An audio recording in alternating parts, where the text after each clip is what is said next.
When they arrived, the sky split open. I mean that literally. Not the usual humdrum of a government announcement. No formal first contact, the kind where they spin the story to make sure nobody panics. No, it was a crack across the sky, a tear in the fabric of reality itself, spilling their gleaming, obsidian vessels into our atmosphere. I was standing outside the old observatory when the first one appeared. The place was my hideout. I needed that silence, a break from the never-ending hum of city life, and tonight of all nights, I wanted peace. But then the air buzzed with static, and I saw that impossible rip, like the world was a sheet of paper, and someone had just torn it down the middle.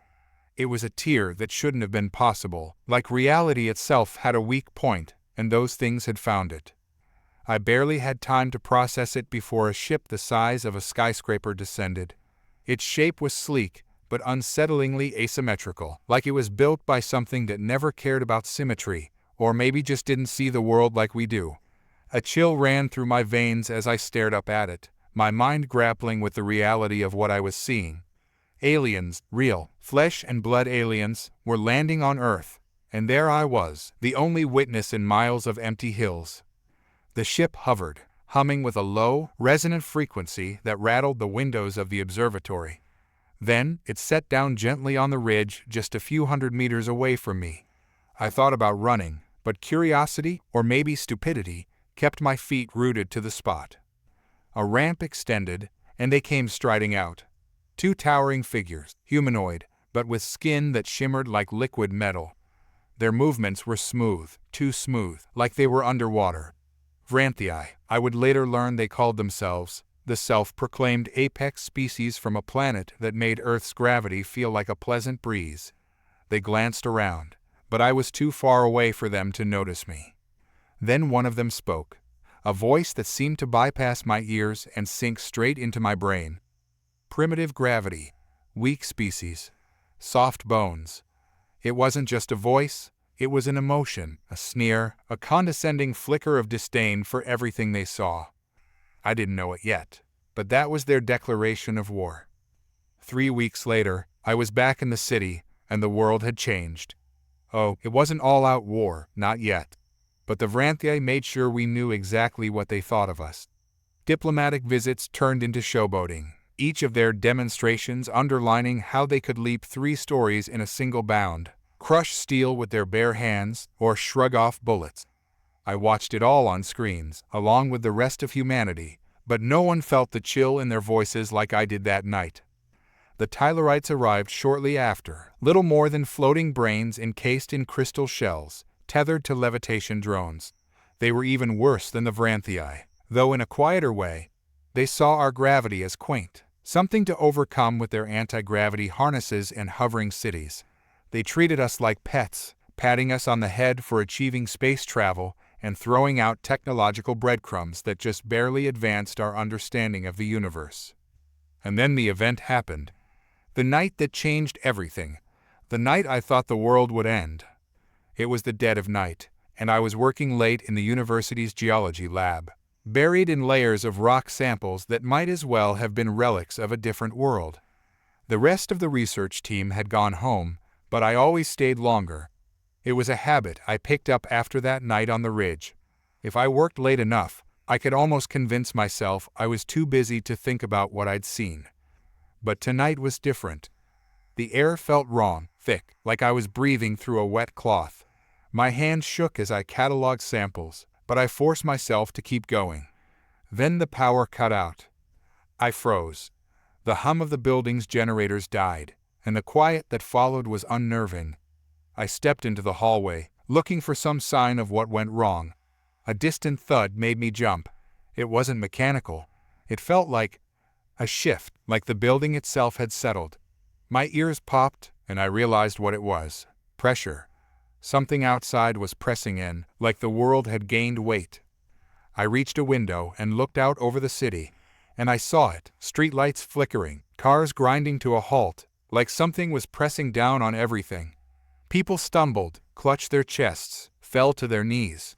Even the skyscrapers seemed to groan under the pressure. That's when I felt it in my own bones. A heaviness, slow at first, like a weighted blanket that wouldn't let go. My knees buckled. I braced myself against the window, gasping for air, trying to understand why the world felt like it was collapsing in on itself. But I could see the others, the few people on the street below. They were lying flat, unable to rise, gasping for breath, as if the sky itself was pressing down on them. And then, amidst the chaos, I saw a Tylerite drone careening out of control, its anti-gravity tech sputtering, trying to keep it afloat. It crashed into the side of a building, shattering on impact. A Vranthi staggered down the street, eyes wide in panic, its proud stature crumpling under the weight that they once mocked. They weren't built for this, none of us were. But as the pressure increased, I felt something else, a shift inside me, a stubbornness I didn't know I had. My limbs shook, but I fought to keep my balance, clinging to that window ledge. Somehow, I stayed standing when the others couldn't. When I finally made it outside, I found the Vranthi I had seen from my vantage point, collapsed on the asphalt, gasping for air, eyes filled with terror. It wasn't just fear of the gravity, he was afraid of us. "Help me," he wheezed, but I just stared at him, realization dawning like a cold sunrise. This was the first time I'd ever seen one of them beg. And I didn't know it yet, but this was the start of our desperate alliance. In the days that followed, the gravity fluctuations came and went like a fever, rising and falling with no apparent pattern. The Vranthi and Tylerites scrambled to understand what was happening, but their theories were as scattered as their broken tech. The best guess they had was that Earth's gravity well had somehow become unstable, like a heartbeat gone erratic. But even amidst the chaos, one thing became painfully clear: humans adapted. We had to. We were used to making do when the universe handed us a raw deal. The gravity spikes left us breathless and bruised, but we figured out ways to survive, rigging up supports in our homes, using makeshift exoskeletons, even running drills for when the pressure would suddenly intensify. And then, the Vranthi came to me. Well, not to me specifically, but I'd been in the lab when their envoy showed up at the university, practically crawling on hands and knees. I watched them make their appeal, their arrogant voices replaced with a quivering desperation I never thought I'd hear. They needed human engineers, human ingenuity, because their tech was failing, and they were being crushed by a force they'd once belittled. That's how I ended up working side by side with Ivrin, the same Vranthi I'd seen that night in the street. He was thinner now, his once muscular form gaunt and hollowed out by the relentless gravity shifts. But I couldn't afford to pity him, not with what was at stake. We spent hours poring over data, trying to find a pattern to the gravity waves. And with every passing day, the pressure on all of us mounted, like a countdown we couldn't see. But there was something else, something no one could explain. A subtle hum that came through the data logs, a sound buried beneath the spikes. It wasn't mechanical, not natural either. It almost sounded intentional, like a whisper at the edge of hearing. And there was a question gnawing at my mind, a question I couldn't shake. What if the gravity shifts weren't a natural disaster? What if they were a message, or worse, a warning? It was just after midnight when I finally confronted Ivrin about it. We were in the lab, surrounded by tangled cables and screens filled with half-deciphered waveforms. "Do you hear it too?" I asked, my voice barely above a whisper. "That sound. Like it's trying to say something." Ivrin stiffened, his eyes darting around the room, as if the shadows might be listening. He didn't answer at first, but I caught the fear in his expression. "You don't understand, human," he muttered, his voice breaking on the last word. "This is bigger than you know. We were warned, but we didn't listen. Now it's too late." "Warned about what?" I pressed, my mind racing. But before he could answer, the gravity surged again, pinning us to the floor.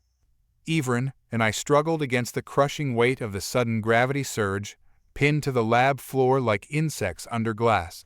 My chest felt like it might cave in, each breath a battle against the invisible pressure.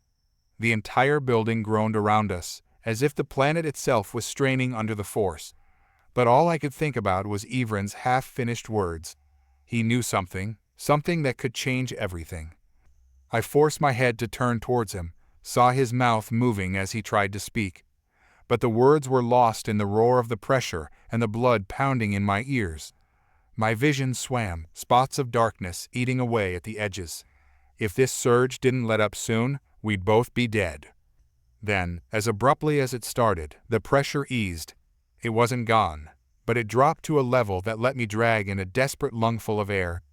I coughed, my throat raw, and tried to lift myself off the floor.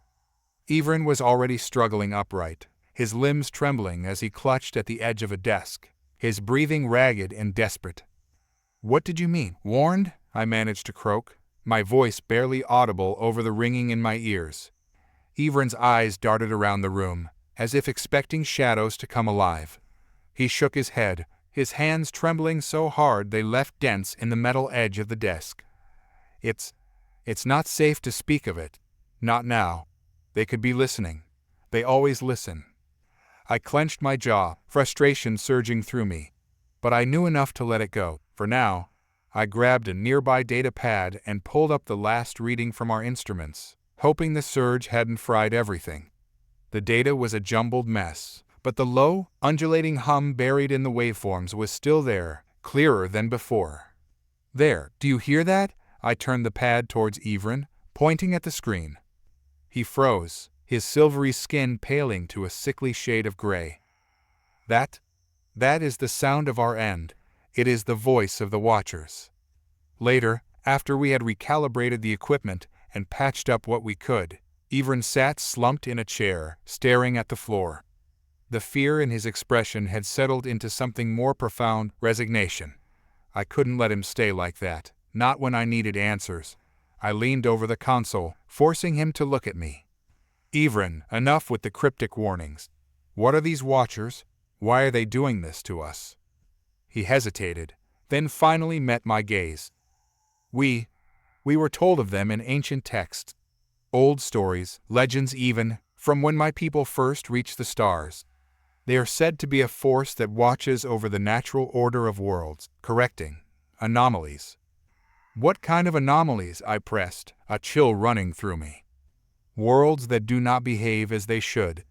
Planets that deviate from their purpose, that become too aware." The Vranthii dismissed it as myth, a tale for children. But some of us believed. I felt a knot tighten in my gut. And Earth is one of these anomalies. Ivrin's silence was answer enough. He glanced at the readouts again, his expression distant. "Your world should not have the awareness to send such signals, but somehow it does.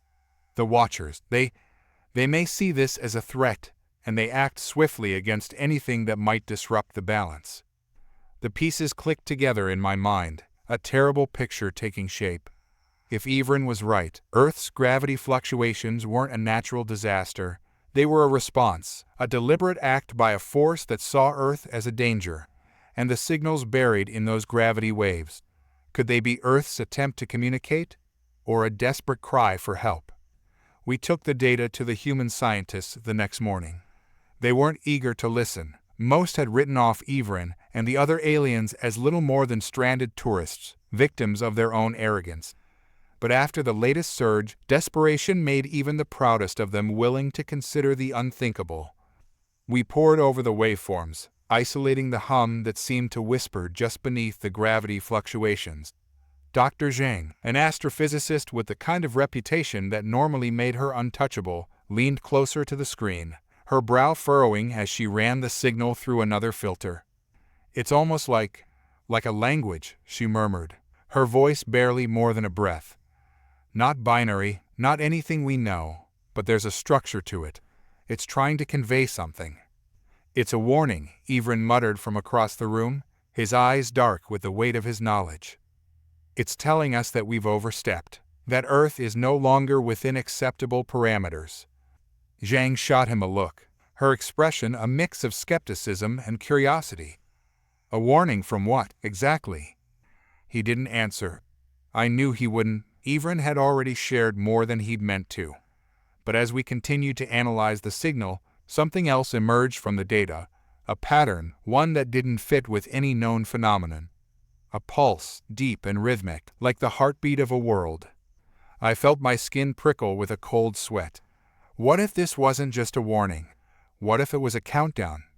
Over the next few days, the gravity shifts became more frequent, each one more severe than the last. People were starting to panic. Videos of buildings crumbling under sudden pressure, of cars flattening against the roads, flooded every social media feed. And then there were the disappearances, people vanishing in the middle of a surge, like they'd been erased by the weight of the world itself. The Vranthii and Tylerites were losing their grip. Their advanced tech couldn't stabilize the pressure, and their anti-gravity devices failed more often than not. More and more of them turned to humans for help, their desperation growing as their own kind fell to Earth's crushing embrace. We began working together, pooling our resources to construct makeshift gravity stabilizers, devices that might buy us a little more time before the next surge hit. Ivrin was with me nearly every waking moment, his former arrogance stripped away, replaced by a grim determination. We barely spoke anymore. There was nothing left to say. We both understood that if we couldn't decode the signal before the surges became too frequent, we'd all be dead, human, Vranthii, Tylerite, it wouldn't matter. Earth's new heartbeat would crush us all. But even as we worked, I couldn't shake the feeling that something was missing, a piece of the puzzle just out of reach. It was late one night, as I was staring at the waveforms again, that a thought struck me like a lightning bolt. The pulses, their intervals, they were changing, growing shorter, more urgent. I reached for the data pad, my hands trembling. Ivrin, look at this, these intervals. They're converging. It's not random. It's like something is preparing for a final strike. Ivrin's face turned a shade paler than I'd thought possible, his eyes wide with realization. It's not just a warning. It's a test of endurance, to see if we're fit to survive.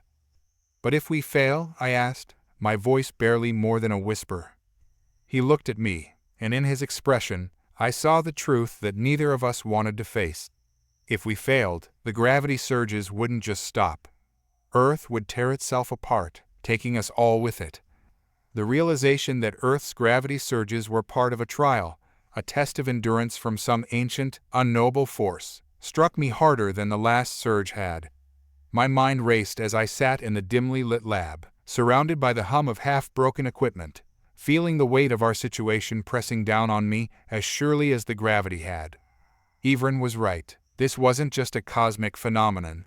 It was a challenge, a deadly game where survival meant proving ourselves to a power beyond our understanding. Ivrin stared at the screens, his silvery hands shaking. Your world is becoming something else, evolving, in a way. The signals, they are aligning with some greater pattern. Evolution through destruction, I scoffed, the bitterness evident in my voice. But underneath, fear churned. It was a fear that gnawed at my thoughts, turning each surge into a ticking clock that counted down to our obliteration. And if we can't keep up, Earth breaks us. He glanced at me with a haunted look. Not just us. The planet too. They will break your world if it fails the test. I forced myself to think past the terror. And if we succeed, I asked, needing to know if this test held any hope, any reward at its end. He didn't answer. His gaze drifted back to the screens, his silence echoing louder than any response. It was clear, though, survival wasn't guaranteed, neither was understanding. But there was one thing I clung to. The signal, the voice hidden beneath the chaos. If we could decode it, maybe we could find a way to stop this, or at least understand what we were facing. The days that followed were a blur of desperate work. Dr. Zhang and her team worked tirelessly with us, converting every spare room in the research facility into makeshift labs.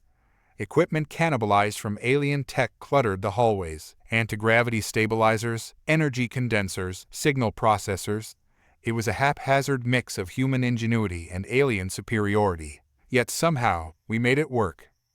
The gravity surges struck unpredictably, forcing us to race against time. I learned to work through the crush of sudden pressure, muscles burning as I tried to hold tools steady under the increasing strain. We rigged up stabilizers, experimental devices that created pockets of normal gravity, little bubbles of sanity in a world gone mad. But the worst part wasn't the physical strain. It was the questions that nagged at me, insidious and relentless. What if Earth was always meant to change? What if humanity's rise had triggered a cosmic defense mechanism? Something meant to keep us from reaching too far. Evren spoke less with each passing day, retreating into his own thoughts. But every now and then, I'd catch him glancing at the readouts, his face clouded with dread. It was clear that he was withholding something, a truth that his people might have hidden for centuries, and I couldn't shake the feeling that it held the key to everything. One night, when the surges had temporarily subsided, I cornered Evren in the narrow confines of the old storage room we'd converted into a calibration station. The air was thick with the smell of burnt circuits, and the flickering lights gave the room a claustrophobic feel. He was hunched over a console, adjusting the output of one of the stabilizers, when I placed a hand on his shoulder. "You need to tell me what you're holding back," I said, keeping my voice steady. "We don't have time for half-truths." He flinched, but didn't turn around. "I've told you all I can." "That's not good enough," I pressed, my frustration boiling over. "You and your people came here, full of arrogance, treating Earth like some backwater. And now you expect us to trust you with our survival, when you won't even be honest about what's really happening." Evren finally turned, his expression twisted with something like grief. "Larissa, you don't understand. If I tell you, it might doom us all. It might draw their attention." "Whose attention?" I demanded, stepping closer. "The Watchers?"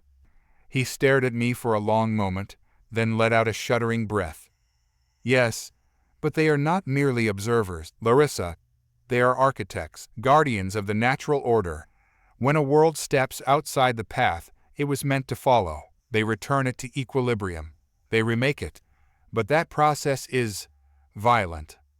I felt my stomach drop as his words sank in. "Remake? As in reset?" Evren nodded, his gaze falling to the floor. "They strip away the anomalies, reshape the world back into what it was before the deviation. Sometimes that means eliminating everything that strayed, your cities, your knowledge, everything you've built." My mouth went dry. If that was true, then this wasn't just about gravity anomalies or mysterious signals. Earth was at risk of being erased, scrubbed clean of everything that made it ours. And the surges, the signals, the countdown, they were all leading up to that reset. "But why?" I asked, my voice barely more than a whisper. "Why now? What did we do?" Evren's face twisted with pain. "Your kind advanced too quickly, more quickly than any other world the Watchers have seen. You bent the rules, broke them even, in ways that defied the predictions. Perhaps that is why your planet itself is trying to speak." I slumped against the wall, my mind reeling. The implications were staggering. Had our progress, our drive to explore and expand, triggered this reaction? Were the Watchers some ancient failsafe, ensuring that no world got too far out of line? As my thoughts churned, I realized that there was no going back. If we didn't find a way to alter the signal, to show that Earth could survive without being rewritten, the surges would tear us apart, and the Watchers would finish what they had started. In the weeks that followed, we redoubled our efforts to decode the signals, working in shifts until exhaustion blurred the edges of reality. The stabilizers gave us a brief reprieve, but we knew it was temporary. Each surge brought new destruction, new cracks in the fragile alliance between humans and aliens. It was during one of those long nights that we finally made a breakthrough.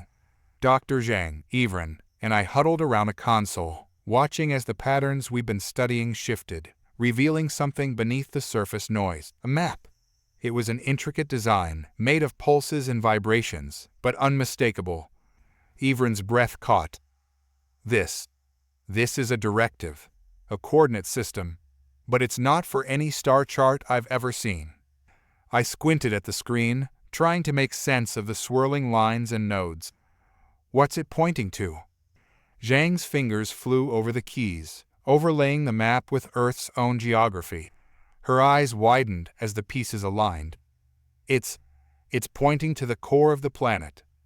A cold chill swept through me. "The core? What could they want with that?" Evren's voice was barely more than a whisper, his expression haunted. "It is where the foundation of a world lies. If they mean to reset your Earth, that is where the rewriting would begin, where the planet's very essence could be altered.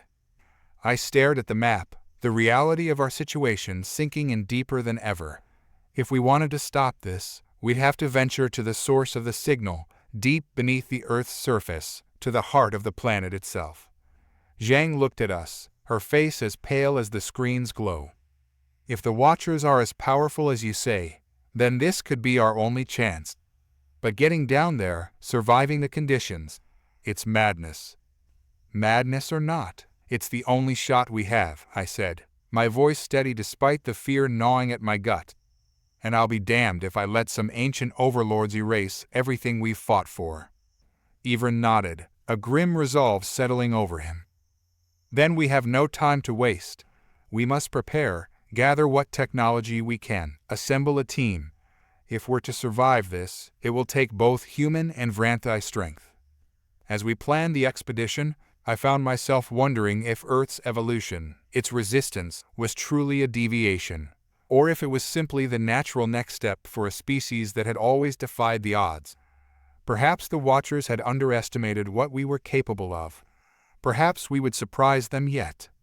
The surges continued, growing ever more intense, each one a reminder of the ticking clock that loomed over us.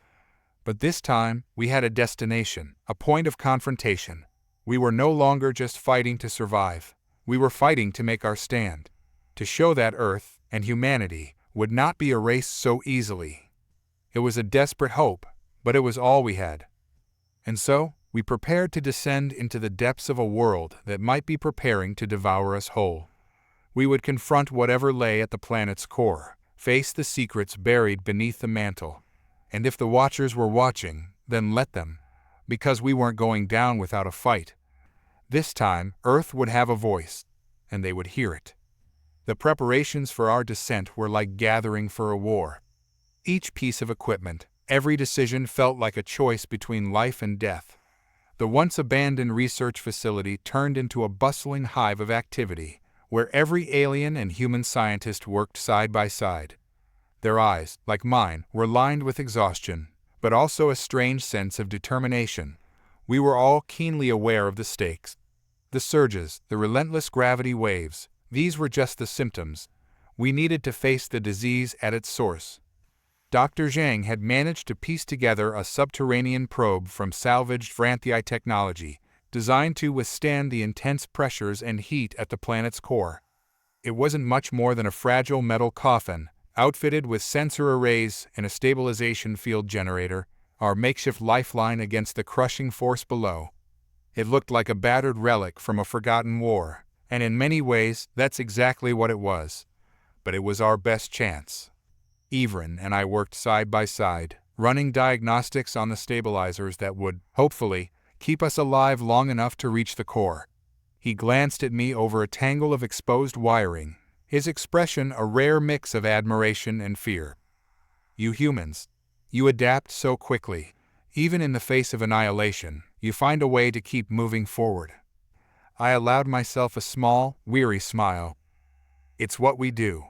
When everything's stacked against us, that's when we push hardest. He looked down, a shadow crossing his face. I wish I had that same certainty. I have seen worlds like yours face the Watchers. Larissa. They were not as resilient. I met his gaze, feeling the weight of those unspoken stories. We're not like those other worlds, Ivran. We don't just give up. We find a way, no matter how impossible it seems. He nodded slowly, but I could see the doubt in his eyes.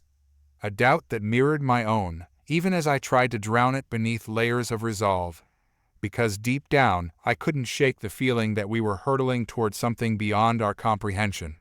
And that maybe, just maybe, the Watchers knew us better than we knew ourselves. The day of the descent came faster than I'd expected. The gravity surges had grown more violent, striking every few hours now, each one stronger than the last. The Earth's crust groaned under the strain, and fractures spiderwebbed through the landscape around the facility, swallowing trees and buildings whole. It was a grim reminder that time was running out. We assembled at the edge of the rift we had cut into the Earth's surface, a gaping wound that led down into darkness. Dr. Zhang, Evren, and I stood with a small team of volunteers, each of us wearing reinforced suits designed to withstand the crushing pressure and scorching heat we'd face below. Zhang's face was a mask of determination, but her hands trembled as she adjusted the last of the suit's seals. "This is it," she said, her voice wavering. "Once we start, there's no turning back. We either reach the core and find a way to alter the signal, or Earth gets reset," I finished for her, trying to ignore the cold knot in my stomach. "Let's make sure that doesn't happen." The probe was lowered into the abyss first, its metal frame creaking as it descended into the yawning void. It would serve as our lifeline, tethered to us through a series of cables and data links, providing us with a narrow window of breathable air and communication with the surface. Evren went over the calibration one last time, his fingers flying over the alien interface. "This will stabilize the field," he said, his voice low, more to himself than anyone else. "It has to hold." "Then let's get on with it," I replied, my breath fogging the visor of my helmet. With one last look at the surface, at the sky that had grown so strange and unfamiliar, I stepped into the rift, the darkness swallowing me whole. The descent was slow and agonizing. Heat waves shimmered through the darkness, and the air grew thin and metallic. The stabilizers hummed, keeping the gravity at bay just enough for us to move without being crushed. But the pressure was always there, a constant, looming presence, reminding us of how small we were against the forces we faced. Evren's voice crackled in my earpiece, strained but focused. "We're nearing the mantle. Readings are stable. For now. But the signal, it's changing." I gritted my teeth as a tremor shook the shaft, dislodging rocks and sending them crashing into the depths below. "Changing how?" "It's adjusting. Adapting to our presence. It's like it knows we're coming." A chill ran down my spine, even through the stifling heat.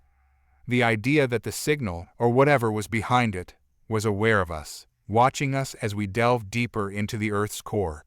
It was almost too much to process, but I forced myself to focus. We couldn't afford distractions, not when every second counted.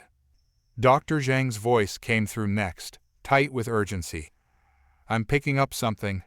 An energy spike, 2 kilometers down. It matches the coordinates from the map." I glanced at the dim glow of the probe's control panel. "That's our target. We need to be ready for anything. The core could have defenses, mechanisms we can't even imagine." Evren gave a grim nod. "The Watchers don't take risks, Larissa. If they've hidden something down there, it won't be unguarded." I swallowed hard, trying to keep my thoughts from spiraling. Because beneath my determination, beneath the resolve I had forced into my voice, there was a deeper fear. A fear that we were walking into a trap, that the signal wasn't just a test, it was a lure. At last, we reached the depths of the Earth's mantle, a seething sea of molten rock and metal. The stabilizers strained against the heat, the air shimmering with the raw power of the planet's core. And there, at the center of it all, we found it. A structure, buried within the rock, pulsating with a dull, rhythmic glow. It was unlike anything I had ever seen, a construct of obsidian and alien metal, its surface etched with patterns that hurt my eyes to look at. It thrummed with an energy that seemed to pulse in time with the gravity surges, as if it were the heart of the very phenomenon that was tearing our world apart. Dr. Zhang's breath caught in her throat. It's generating the signal. This is the source." Evren stepped closer, his face bathed in the eerie light. "It's older than my people's records. Older than your history, Larissa. The Watchers must have placed it here eons ago, hidden until the day it would awaken." I reached out, feeling the vibrations beneath my gloved hand. The patterns on the structure shifted in response, as if reacting to my presence, and as I touched it, I felt something else, a mind, ancient and unfathomable, reaching out through the darkness. Images flashed through my mind, stars being born, worlds crumbling under the weight of their own ambition, civilizations rising and falling in a cycle as old as the universe. And then, Earth, young and defiant, refusing to bow to the fate that had befallen so many others. But the vision shifted, becoming darker. I saw Earth collapsing in on itself, the core imploding, the surface tearing apart as the gravity surges tore through it. And behind it all, I felt the presence of the Watchers, cold, relentless, indifferent to our struggle. To them, we were just another failed experiment. I jerked my hand back, gasping for breath, my mind reeling. They're going to destroy us, Evren. If we don't change the signal, they'll tear Earth apart, reset everything. We can alter it, Evren interrupted, his voice desperate. If we can sync our own signal to theirs, we might be able to show them that Earth can adapt, that humanity can survive without being wiped clean. Dr. Zhang was already moving, setting up the equipment we had brought. I'm sending the new data now, but the core's energy is unstable. It could react violently. Do it, I said, my voice hoarse. We're out of time. As the new signal pulsed through the ancient construct, the structure shuddered. Energy crackled through the air, turning the very fabric of reality into a war zone.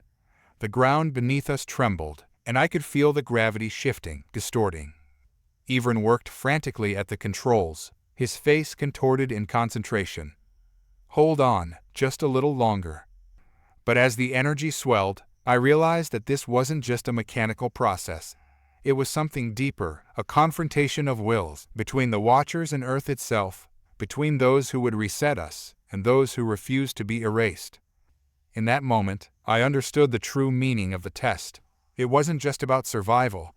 It was about resilience, the ability to endure change and thrive in the face of the unknown.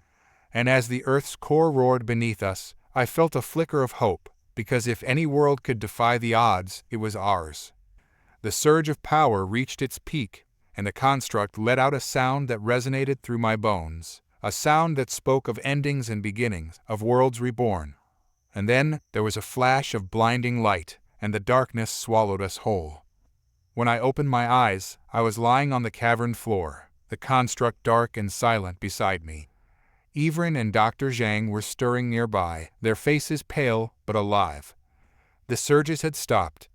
The air was still, the crushing pressure lifted, but the earth beneath us felt different, as if it had taken a deep breath and exhaled, settling into a new rhythm. I looked at Evren, who met my gaze with something like wonder. Did it work? He nodded slowly. The signal, it's changed. I don't know what the Watchers will do, but we've shown them that Earth won't be rewritten without a fight. I let out a shaky laugh, feeling the weight lift from my chest. We had bought ourselves time. Maybe not a victory, but a chance, and that was enough. For now. The aftermath of the core's upheaval left us in a strange silence. Even deep within the Earth's mantle, I could sense the shift, like a pressure valve had been released. Yet beneath that calm lurked an underlying tension, as if the Earth itself was holding its breath. Dr. Zhang and Evren worked to stabilize our position and collect data on the changed signal, their faces lit by the eerie glow of the now dormant construct. But despite the momentary calm, my gut churned with the uneasy feeling that this was far from over. The signal's adaptation had stopped the surges, yes, but the construct was still pulsing, like a heart that had been shocked back into a new rhythm. The ancient mechanism remained silent, its obsidian surface cool to the touch, yet I could feel it, an awareness, a dormant presence that watched us, waiting.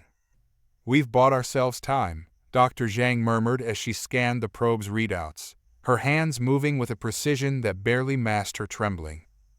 But we don't know how much. The data indicates a shift in the signal's frequency, but it's still connected to something. Evren glanced up from his calculations, his expression grave. It's as if we've temporarily changed the tune, but the underlying melody remains. The Watchers, or whatever force governs this, will not remain idle. We have forced their hand, but they will respond. I clenched my jaw, feeling the weight of that truth settle on my shoulders. This wasn't just about surviving the surges anymore. We had triggered something deeper, a reaction from a force that saw our defiance as a challenge. The Watcher's silence wasn't a retreat, it was a calculation, an assessment of our next move. We need to get back to the surface, I said, my voice sharper than I intended. We need to understand what's really happening up there. And if the Watchers do respond, we need to be ready. Ivran nodded, but his eyes remained fixed on the structure, his brow furrowed in contemplation. The construct? It's a transmitter, Larissa. But it's also something else, an anchor, keeping the Earth tethered to whatever system the Watchers use to observe and, if necessary, reset. If we can understand how it interfaces with the core, we might find a way to sever that connection entirely. I stared at the alien etchings, the patterns shifting like shadows across its surface. You're saying we could cut the Watchers off, make Earth free of their control? Dr. Zhang's face lit up with a flicker of hope, but her caution quickly tempered it. That's a theory, Larissa, but if we attempt to sever the connection and fail, it could trigger another cascade, destabilizing the entire core. And if we do nothing, they might wipe us out anyway, I shot back, frustration boiling beneath my skin. I'm not willing to just wait for them to decide our fate. For a moment, the three of us stood in tense silence, the weight of the decision pressing down on us like the depths we had descended into. Then Ivran sighed, a resigned determination settling into his features. If we're to make this work, we need to return to the surface, gather more data, reassess. There is still much we do not understand about the construct's connection to the Watchers. Dr. Zhang nodded reluctantly, and together we began the painstaking process of preparing for our ascent. The probe hummed as it reactivated, and the stabilizers buzzed with a strain of lifting us from the depth. But as we began to rise, the dormant construct seemed to hum in response, as if whispering a warning. A chill crawled down my spine, a lingering sense that we had stirred something far more dangerous than we realized. The ascent was smoother than I'd expected, but no less nerve-wracking. Each meter upward felt like a victory, each creak of the stabilizers a reminder of how fragile our tether to survival really was. Ivran's focus remained on the readouts, his expression tightening with every pulse of the construct's residual energy that radiated through the rock around us. The signal's changes are fluctuating, he muttered, more to himself than to us. It's as if it's trying to find a new equilibrium. But the core, it's still not fully stable. Dr. Zhang frowned, her voice strained as she held the controls steady. We need to get these readings to the surface and compare them with the satellite data, if we can pinpoint the fluctuations. Her words were cut off as a tremor shuddered through the shaft, nearly throwing us off balance. I gripped this side of the probe, my heart lurching. For a moment, I thought the surges had returned, but the vibration was different, more localized, like the Earth itself was shifting beneath us. Seismic activity? I asked, my voice barely steady. Ivran's face paled as he checked the readouts. No. This is something else. It's originating from the construct. Another pulse rippled through the ground, and for a terrifying moment, the stabilizers flickered. The pressure increased, squeezing the air from my lungs, and the probe groaned in protest. Dr. Zhang fought to keep the system stable, her knuckles white against the controls. We're not going to make it if this continues. We need to. The surge abruptly stopped, leaving us gasping in the silence that followed. My ears rang, and I could feel the thrum of my own heartbeat reverberating through my suit. But in that silence, something else echoed, a distant, rhythmic sound, like the beating of a colossal heart. It seemed to emanate from deep below, growing fainter as we ascended, but never quite disappearing. Ivran's eyes were wide with a fear I hadn't seen before. It's awake, the construct. It's not just a machine, Larissa.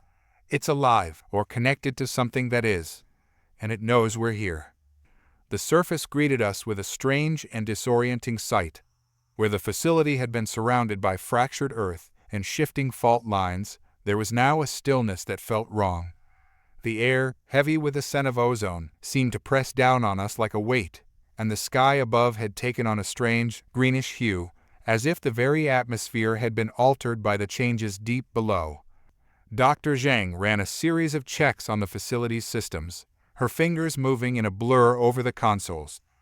No gravity surges in the last hour, but the atmospheric readings are off the charts. It's like the Earth's magnetic field is in flux. I scanned the horizon, unease prickling the back of my neck. The ground seemed to ripple in the distance, a mirage-like effect that made the landscape appear distorted, as if reality itself was bending under the pressure of the changes we had wrought. What's causing it? The signal. Evren stepped beside me, his expression grim. More likely the core's response to the signal's adaptation. We've changed something fundamental, but the Earth is still adjusting to the new conditions. The Watchers may not have acted yet, but their influence lingers. I turned to him, a question burning in my mind. And the construct? If it's alive, or if something is controlling it, then we need to understand what we're dealing with before it decides to act on its own. Dr. Zhang nodded, her expression pensive. We'll need to analyze the data from both the core and the satellite scans. If we can identify any patterns, it might give us a clue as to how the construct is interacting with the Earth's magnetic field and the signal. As we moved back into the facility, I felt the weight of Evren's gaze on me, his voice low and urgent. You're right about one thing, Larissa. We can't just wait for the Watchers to make their next move. If we're going to survive, we need to understand the true nature of this construct, and why they placed it here in the first place. His words resonated with a truth I had been trying to ignore, and I met his gaze with a nod. Then let's get to work. We'll dig through the data, piece together whatever we can. But we need to be prepared for the worst, Evren. Because I don't think they'll just sit back and let us change the rules. Evren's expression darkened, but he nodded in agreement. And as we delved into the data, I couldn't shake the feeling that we were racing against a clock that we couldn't see, one that counted down not just to the Earth's survival, but to a confrontation with something far beyond our understanding. The next few days passed in a blur of calculations, analysis, and sleepless nights. We pored over every scrap of data from the core, mapping out the fluctuations in the signal's adaptation and the shifts in the Earth's magnetic field. But every answer we found only led to more questions, each one more unsettling than the last. Evren's expression grew more haggard with each passing hour, and even Dr. Zhang's relentless optimism began to falter. Yet, amidst the chaos, a pattern slowly began to emerge, a series of pulses in the construct's energy output that matched the intervals of the seismic activity we'd experienced during our ascent. It's like it's communicating with something, Dr. Zhang murmured, frowning at the screen. But the signals, they're directed outward, not inward, as if it's trying to send a message into space. Evren stiffened, his gaze snapping to mine. A distress signal. It's not just adapting to our interference, it's calling for reinforcements. The implications hit me like a punch to the gut. If the Watchers had merely been observing before, then this would be the trigger for them to act. The construct's pulse, its awareness, everything pointed to a larger design, a purpose that went beyond mere observation. And we had just given it a reason to bring its creators back. I swallowed hard, feeling the weight of that realization settle deep in my chest. Then we need to find a way to stop it.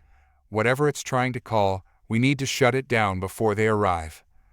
Dr. Zhang's face was pale, but she nodded, determination hardening her features. We'll have to override the core's link to the construct, reprogram it to disrupt its signal. But if we make a mistake... I met her gaze, feeling the fear thrumming beneath my resolve. If we make a mistake, we might never get another chance. And with that, the three of us set to work, knowing that whatever came next would determine the fate of more than just our lives.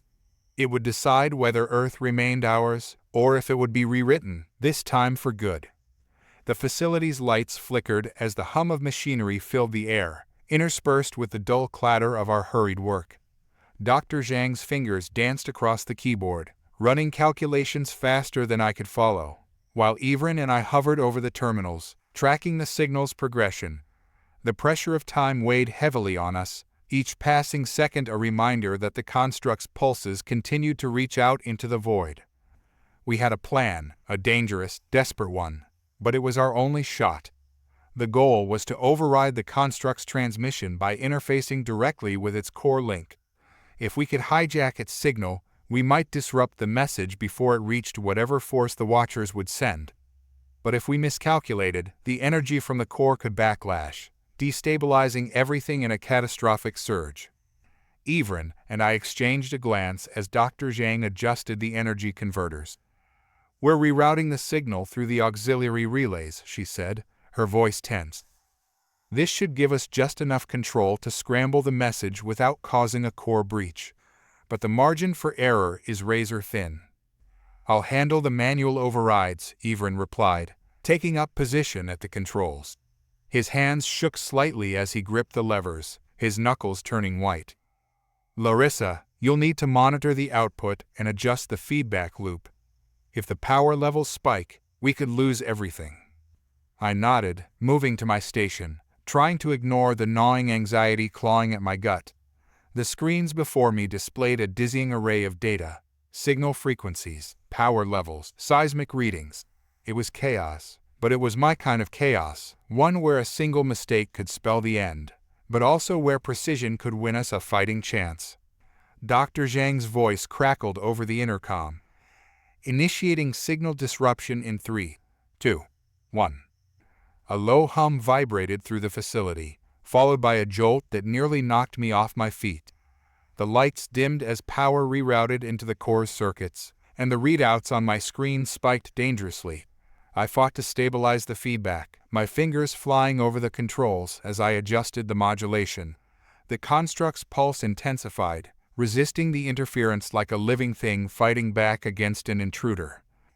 "Hold steady," Evren shouted, his voice straining over the din. "We need to sync the relays. If we lose the alignment, we'll have to start over." I gritted my teeth, forcing my focus to narrow. Sweat trickled down my temples as I adjusted the modulation, each slight turn of the dial inching us closer to the correct frequency. The pulse fluctuated, wavering between a steady rhythm and chaotic bursts. For a moment, the signal shifted, aligning with our adjustments. Evren locked the sequence, and the construct's energy output began to stabilize. But then, a surge rippled through the systems, a backlash of power that nearly blew the relays. My screen flared red, and alarms blared across the facility. "Feedback's too high," Dr. Zhang's voice was taut with panic. "The core is rejecting the reroute. If we push any further, it'll—" I slammed a hand onto the emergency controls, forcing the feedback loop into a controlled dampening mode. The facility shuddered under the strain, but the alarms faded, leaving only the persistent hum of the core. The data stabilized, and for a brief moment, hope flared in my chest. We had done it. We had bought ourselves another moment of breathing room. Evren exhaled sharply, his hands trembling as he released the levers. "We're holding steady. The signal's still being disrupted, but I don't know how long we can maintain this." Dr. Zhang's expression was grim as she adjusted her instruments, a flicker of doubt passing over her face. "We've managed to slow it down, but the construct is adapting. It's like it's learning how to bypass our interference." I stared at the readings, feeling a cold knot of dread twist in my stomach. She was right. The pulses were shifting again, subtly recalibrating against our efforts. It was a game of cat and mouse, and we were running out of time. "We need a more permanent solution," Evren said, turning to face us. "If the construct's adaptation is tied to the core's link, we might be able to isolate it entirely, create a localized disruption field that severs the link for good." Dr. Zhang shot him a sharp look. "That kind of field would need an immense power draw. Even if we could set it up, it would drain the facility's reserves in minutes. And if it failed, it's better than waiting for the Watchers to show up," I cut in, my voice harsher than I intended. "We've seen what happens when we do nothing. We need to try." Evren met my gaze, his expression resigned but resolute. "It'll take everything we have left. But if we succeed, we might just cut their control before they can fully reassert it." Dr. Zhang hesitated, then nodded, determination hardening her features. "Then let's do it. But this time, we make sure there's no room for error." Setting up the disruption field was a grueling task, each step requiring precision and coordination. We repurposed the auxiliary power conduits to amplify the field's range, rerouting the energy through the facility's core. The hum of the generators grew louder with each connection, their vibrations thrumming through the floor like the heartbeat of a giant. Evren and I worked in tandem, calibrating the field's parameters while Dr. Zhang monitored the core's stability. Sweat soaked through my suit, my muscles aching from the constant strain, but I forced myself to focus on the task at hand. Each adjustment felt like defusing a bomb, one wrong move away from disaster. As the final connections clicked into place, Evren glanced up at me, a question in his eyes. "Ready?" I took a deep breath, steadying my shaking hands. "As I'll ever be." Dr. Zhang's voice came over the comms, filled with a tension that mirrored my own. "Initiating the field. Now." The hum of the core surged into a roar, and the air crackled with energy as the disruption field activated. A wave of pressure washed over us, like standing at the edge of a massive storm, and I could feel the air grow heavy with the charge. The construct's pulses intensified, fighting against the field with a renewed ferocity. My screens flared with warning signals as the power levels spiked, the strain pushing the facility's systems to their limits. Evren fought to maintain the alignment, his jaw clenched with the effort, while Dr. Zhang struggled to keep the core from overloading. "It's working," Evren shouted over the roar. "But it's pushing back, hard." I could see it on the readouts. The field was disrupting the construct's connection, severing the tendrils of energy that linked it to the core. But the construct was resisting, pouring more power into the link, straining the field's limits. Dr. Zhang's voice was strained with panic. "We're reaching critical levels. If we don't stabilize the output, the whole facility could." Before she could finish, a deafening crack echoed through the chamber, and the lights flickered. A tremor shuddered through the floor, nearly knocking us off our feet. The air grew hotter, a searing wave that singed the edges of my suit. "Larissa, adjust the feedback loop," Evren shouted, his voice barely audible over the chaos. "If we can push the field into a resonance, we might just." I didn't wait for him to finish.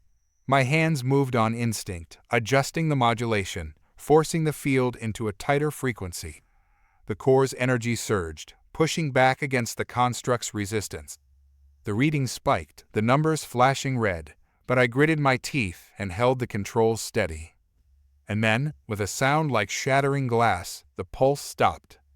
For a heartbeat, there was nothing, just the silence of the void, the absence of the constant hum that had filled the facility for so long. The construct went dark, its obsidian surface still and lifeless, as if it had been frozen in time. I let out a shaky breath, my hands still clinging to the controls. Did it work? Evren checked the readouts, his face pale but triumphant. "The signal's severed. The field's holding. We've cut the link." Dr. Zhang's voice came through, filled with exhausted relief. "We did it. The construct. It's dormant." For a moment, the weight lifted from my chest. We had won a battle against a force far greater than ourselves, carved out a moment of defiance in the face of impossible odds. But as I looked out at the darkened construct, the relief was tinged with a sense of unease, a lingering question that refused to be silenced. If the Watchers had truly been watching, then what would they do now that the link was broken? And had we really stopped them, or had we only invited a greater wrath to come? But those answers, I knew, would come later. For now, we had won a moment of quiet, a chance to catch our breath before the next storm. A stillness settled over the facility, the kind that only exists in the aftermath of chaos. My ears rang with the absence of the construct's hum, replaced by the gentle whir of cooling systems working overtime to keep the core stable. Despite the tension easing from my muscles, a hollow feeling settled in my gut. We'd severed the signal, but it felt more like a pause than a victory. Evren slumped against the console, sweat dripping from his brow. "We've managed to buy ourselves time. But what next? If they've been monitoring us, then breaking that link might just provoke them." Dr. Zhang leaned heavily on the edge of a terminal, her eyes distant, as if trying to see past the walls of the facility. "If we assume the Watchers sent this construct as a probe or scout, it would make sense that it has an emergency failsafe, a way to alert its makers if it encountered a threat." Her fingers tapped against the metal surface in a rapid, uneven rhythm. We might have silenced it, but we can't know what might already be on its way. The implications were hard to ignore. Our interference with a construct had been a gamble from the start, and now, with its connection to the Watcher's cut, it felt like we'd shattered a delicate balance. The stakes had changed, but the game remained the same. We were still blind, stumbling in the dark, and any misstep could draw the wrath of whatever the Watchers were, if they even had such a thing as wrath. I think we need to focus on understanding this thing before we think of our next move, Evren said, nodding toward the dormant construct. We've been reacting to it this whole time. Maybe it's time we take control of the situation. Dr. Zhang's gaze snapped to him. You're suggesting we delve into the construct's core systems? Try to understand the nature of its link to the Watchers. Evren met her eyes, his expression unreadable. We have a brief window here. The signal's been cut, and we have access to the construct's framework. If we can decipher its design, figure out how it communicates, why it was sent here, then maybe we can find out what the Watchers want, or even how to prevent them from coming. I couldn't argue with his logic, but a heavy sense of foreboding coiled in my chest. If the construct had fought so fiercely to maintain its connection, then what secrets lay buried within its core? The idea of prying open those hidden mechanisms was like standing on the edge of a precipice, not knowing if the fall would end in discovery or destruction. Let's assume the risk is worth it, I said slowly, pushing past my hesitation. How do we even begin to crack this thing open without setting off another reaction? It's designed to adapt, to defend itself. One wrong move, and we might lose all our progress. Dr. Zhang's expression shifted, a shadow of unease crossing her face. We'll need to approach it differently, like a surgeon rather than a hacker. The construct's systems are complex, but they follow patterns. If we can map its energy flows, isolate the central nodes of its communication network, we might be able to create a virtual interface, something that lets us explore its data without triggering any more defense mechanisms. Her words carried a heavy sense of ambition, and for a moment, I saw a flicker of hope in Evren's eyes. It was a bold plan, one that would take everything we had learned so far and push it to the limit.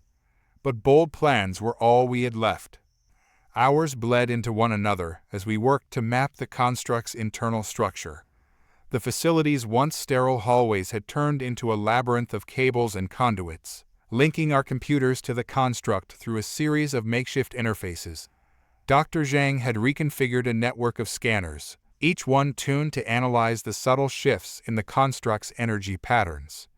The construct itself stood like a monolith in the center of the room, its surface still black and inscrutable, but now ringed by an array of instruments. As I watched the readings scroll across the screens, a strange sense of awe washed over me. This thing, this creation, was beyond anything humanity could have built, its design alien in every sense, yet achingly precise, as if each element of its structure held a purpose we could barely comprehend. Evren's voice broke through my thoughts. We're seeing movement, here and here. He pointed to a series of peaks on the monitors, subtle fluctuations that indicated activity within the construct's core. It's like watching a nervous system in action. It's dormant, but there's something going on underneath. An echo, maybe? Dr. Zhang's brow furrowed as she examined the data. More like residual processes.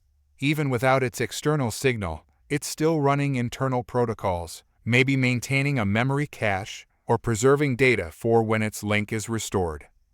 I studied the patterns, the repeating cycles that hinted at something just beyond our reach. If it's preserving data, there might be a way to access it. But we need to create a stable bridge, a way to interact with those processes without tripping any alarms. She nodded slowly, her expression thoughtful. The key will be in mimicking its energy flows.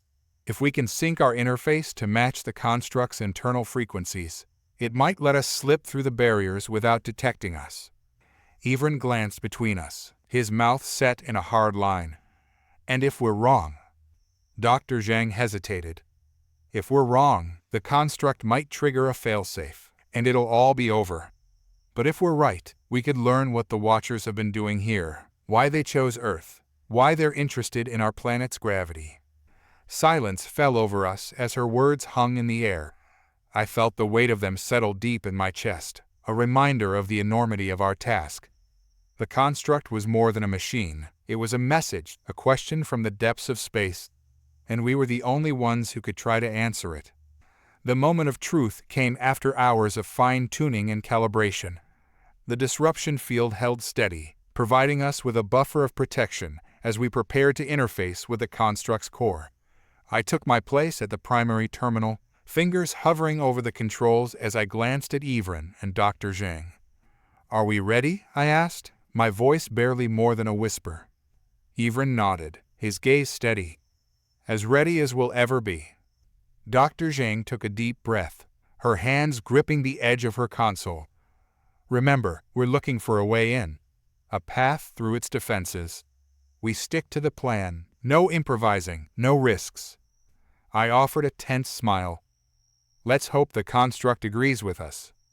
With a final nod, I activated the interface. A low hum vibrated through the air as our systems synced with the construct's energy flows. The screens filled with cascading data, streams of alien symbols and patterns that twisted and reformed, like a language unfolding in real time. I focused on the shifting shapes, adjusting the modulation until a pathway began to emerge, faint like the outline of a shadow, but growing clearer with each adjustment. A sense of wonder filled me as I realized what I was seeing: layers of code, interwoven with threads of raw energy, forming a tapestry that hinted at the construct's true nature. But beneath that wonder, a darker thought crept in. What if this was all part of a trap, something the Watchers had anticipated? What if they were waiting, letting us dig deeper until we reached a point of no return? I shook off the doubts, forcing myself to focus. The pathway widened, revealing a core structure, something that pulsed with a rhythm that almost felt organic. I reached out, metaphorically, with the interface, slipping into the patterns, letting myself align with its flow. And then, without warning, the data changed. The symbols reformed, converging into something coherent, a message, broadcast across the void of space. Query, designation Earth. Response required. Phase 3 incomplete. My blood ran cold as the message unfurled before us, an alien voice echoing across the screens. It wasn't a distress signal, not yet. It was a question, a demand for an answer, and the question was aimed directly at us. Yvonne's voice was barely audible. "What? What is Phase 3? Dr. Zhang's expression tightened, fear flashing in her eyes. "We need to find out, before it finds us." The construct shuddered beneath us, and a new pulse of energy rippled through the room, a reminder that the Watcher's presence still loomed. Our window of time was shrinking, but now we had a lead, a thread to follow through the darkness. But whether that thread would lead to salvation or ruin, none of us could say. All we knew was that our race against time had taken on a new, dangerous urgency, and that the answers we sought were buried somewhere within this machine's alien mind. We worked through the night, following the thread left behind by the construct's message. My mind pulsed with exhaustion, but my thoughts were razor-sharp, cutting through each layer of data like a scalpel. We had tapped into something immense, and with every passing hour, the construct's secrets began to unravel, revealing a blueprint of intentions that chilled me to my core. Dr. Zhang sifted through streams of data, her expression caught between fascination and dread. Yvonne hovered nearby, glancing at the readings, eyes darting to the screens as if expecting a trap to spring from the shadows. The construct's alien language was complex, but the message that pulsed through it became clearer with each cycle. Phase 3 incomplete. Response required. "What exactly is Phase 3? I asked, my voice barely rising above the hum of the machinery. Yvonne shot me a look, a mixture of frustration and desperation in his eyes. "We don't have enough context. It's like walking into the middle of a conversation between ancient gods, alien gods, who speak in riddles. But we know one thing for sure: we're running out of time to respond." Dr. Zhang frowned, her fingers dancing across the keyboard. "I think it's more than that. The way the construct's data is structured, it's like it's probing us, searching for a specific response, something only it recognizes. And if it doesn't get what it's looking for, it may trigger the next phase on its own. Her words hung heavy in the air, a dire possibility that sent a chill down my spine. We were playing a dangerous game, but we were playing blind, without knowing the rules or the stakes. Every moment we delayed was another chance for the Watchers to catch up, to turn their gaze back toward Earth. But there was something else gnawing at me, a realization that had begun to take shape as I studied the construct's code. The pattern hidden beneath the data pulses, its rhythm, its structure, felt familiar, as if it was trying to mimic something intrinsic to our world, something related to Earth itself. "It's the gravity," I muttered, my thoughts coming together in a rush. "The Watchers, they've been studying our gravity. That's why the construct's readings align with geological data, Earth's gravitational fields. They're looking for a signature, a threshold, something connected to our planet's unique pull." Evren's brow furrowed. "Wait, are you saying this whole time their interest has been gravity?" "Not just gravity," Dr. Zhang interjected, her expression sharpening with sudden understanding. "It's the way Earth's gravity interacts with other forces, magnetic fields, planetary oscillations. They're looking for an anomaly, a deviation in those forces that doesn't match the natural order of things. Phase 3 might be tied to that, some kind of event that aligns with those deviations." The pieces fell into place in my mind, a picture that was still incomplete but clearer than before. The Watchers had sent the construct to Earth, not as a mere observer, but as a gauge, something designed to detect changes in the fabric of our planet's reality.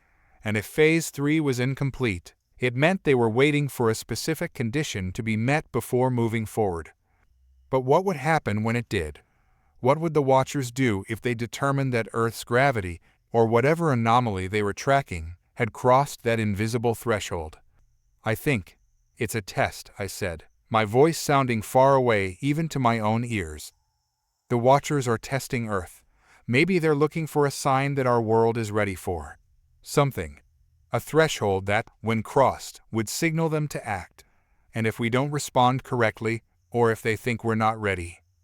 Dr. Zhang's expression grew grim. "Then they might take matters into their own hands, correcting an imbalance, or worse, erasing it." Evren let out a low breath, his face pale in the dim light. "How do you reason with beings that see gravity as a message or a test? How do we convince them that Earth is worth keeping?"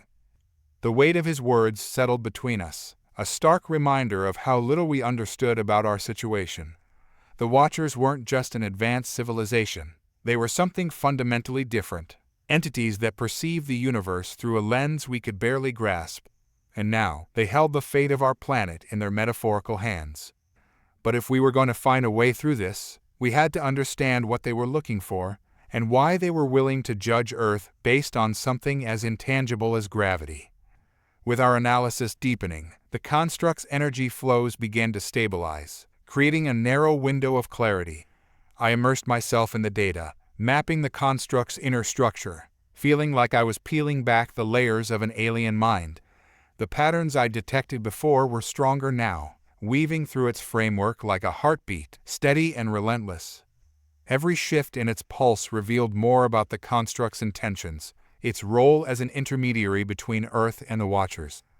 Yet, with each revelation, I sensed something else, a presence, a fragment of intelligence embedded within the construct's design. Not a consciousness, exactly, but a directive, driven by purpose. The more I connected with it, the more I felt its focus shifting toward us, like a sentinel studying an intruder who had stumbled too far into forbidden territory.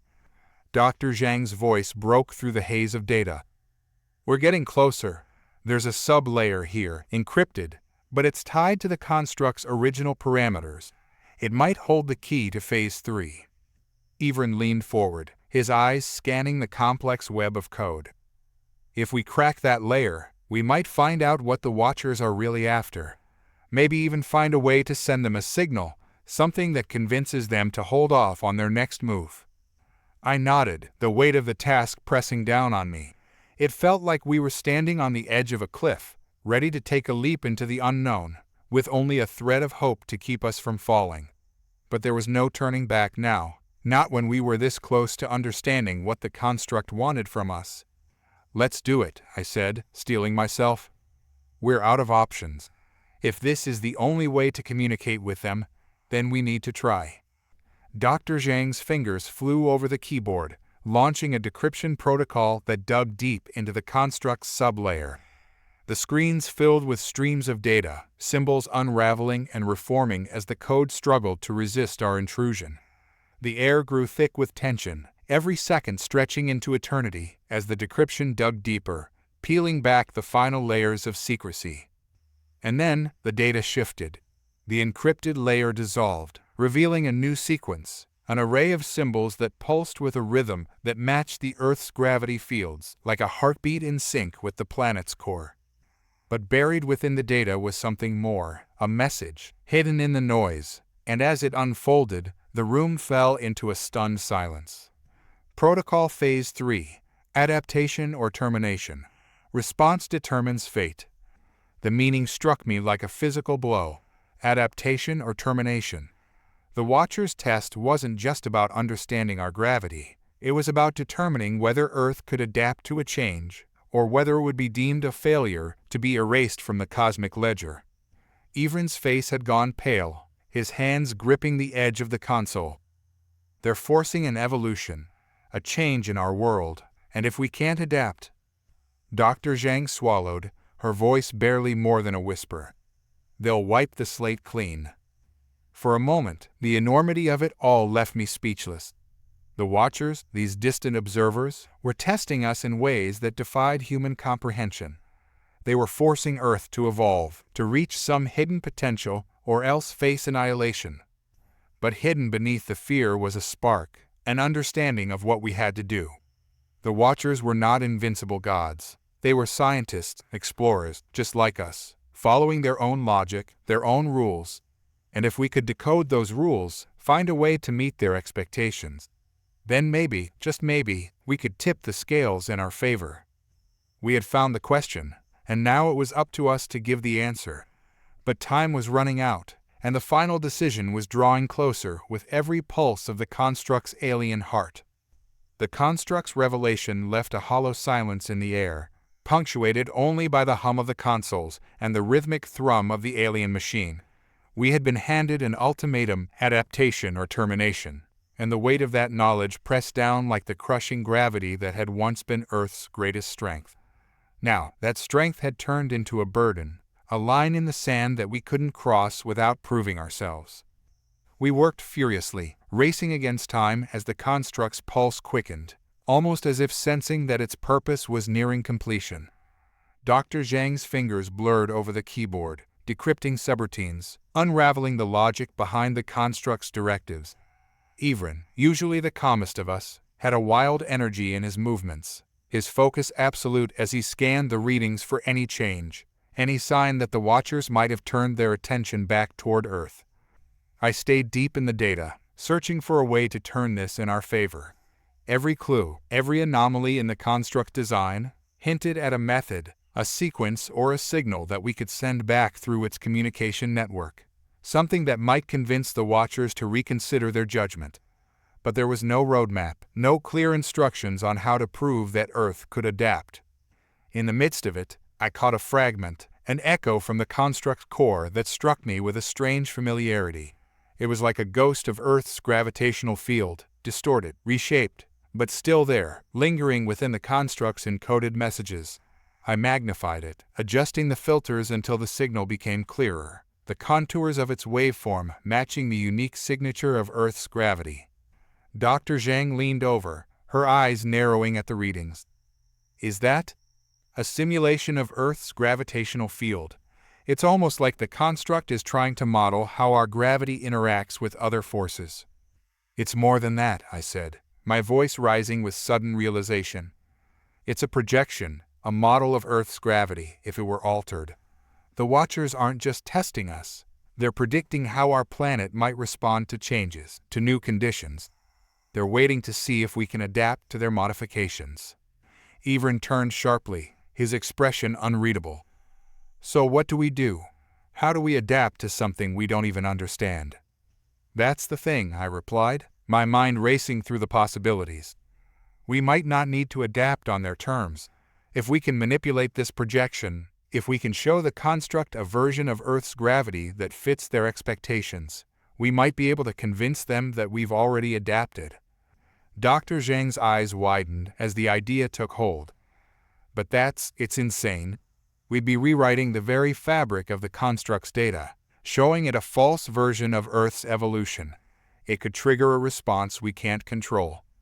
Evren's voice was steady, but there was an edge to it, a desperation that matched my own. It's a risk we have to take. We've come this far, and it's the only option that keeps us from waiting passively for whatever judgment they'll pass down. I nodded, feeling the urgency of the moment driving me forward. There was no time to second-guess ourselves, no time to worry about the consequences of manipulating a technology we barely understood. The construct's pulse grew faster, a steady drumbeat that seemed to synchronize with my own heartbeat, urging me to make the leap. We connected the data streams, overlaying Earth's real-time gravitational readings with the simulated projection buried within the construct's memory. It was like layering two realities on top of one another, blending the natural rhythms of Earth with an altered, alien perspective. Every shift in the projection had to be precise, mirroring Earth's existing conditions while hinting at the changes that the Watchers seemed to expect. The construct resisted at first, its encoded protocols flaring like an immune response, trying to reject the interference. But with each adjustment, we found a way through, a path that allowed us to shape the simulation without triggering an automatic shutdown. The data reshaped itself under our hands, forming a new narrative, a version of Earth where gravity bent in unexpected ways, where our world adapted to the Watcher's unseen test. Evren's hands tightened on the console, his voice barely above a whisper. If we get this wrong, we could be telling them that Earth can't adapt, that we're a failed experiment. We're not getting it wrong, I said, forcing confidence into my voice. We're giving them exactly what they want to see. A world that has changed, that's grown in ways they couldn't predict. And we're going to make them believe it. Dr. Zhang's focus was absolute, her hands moving faster than I'd ever seen as she guided the last adjustments into place. The construct's pulses slowed, shifting from a frenzied rhythm into a more deliberate cadence, as if it was digesting the new data, considering the altered projection. The tension in the air thickened, and I found myself holding my breath, waiting for the construct's final response.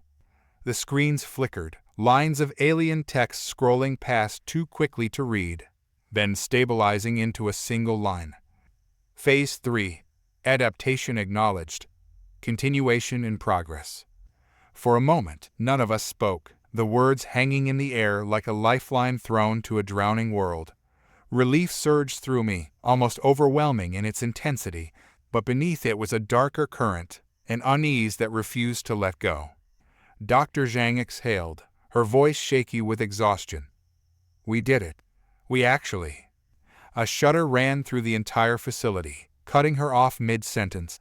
The lights dimmed, and the construct flared with a bright, searing pulse, the air vibrating with a low hum that seemed to penetrate down to my bones. I staggered, catching myself against the console as a wave of nausea rolled through me. The air felt heavier, thicker, as if the very gravity of the place had shifted in response. Evren's voice was tight with alarm. What's happening? Did we trigger something? I scanned the readings, fighting through the haze in my mind. The construct? It's activating a new protocol. It's recalibrating Earth's gravity field. It thinks the changes we showed it are real, and now it's trying to align the planet's actual gravity with the projection. Dr. Zhang's face went pale. If it recalibrates too far, it could destabilize the entire region, maybe even the planet itself. Panic surged through me, but I forced it down, focusing on the data.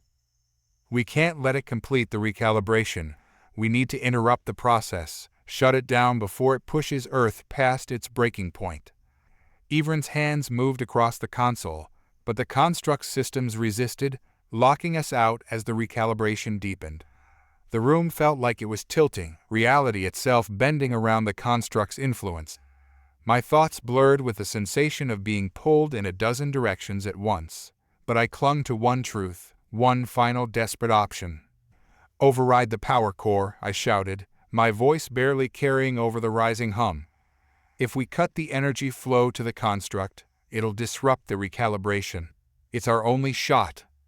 Dr. Zhang hesitated for a fraction of a second, then nodded, rushing to the control panel that fed the construct's energy source.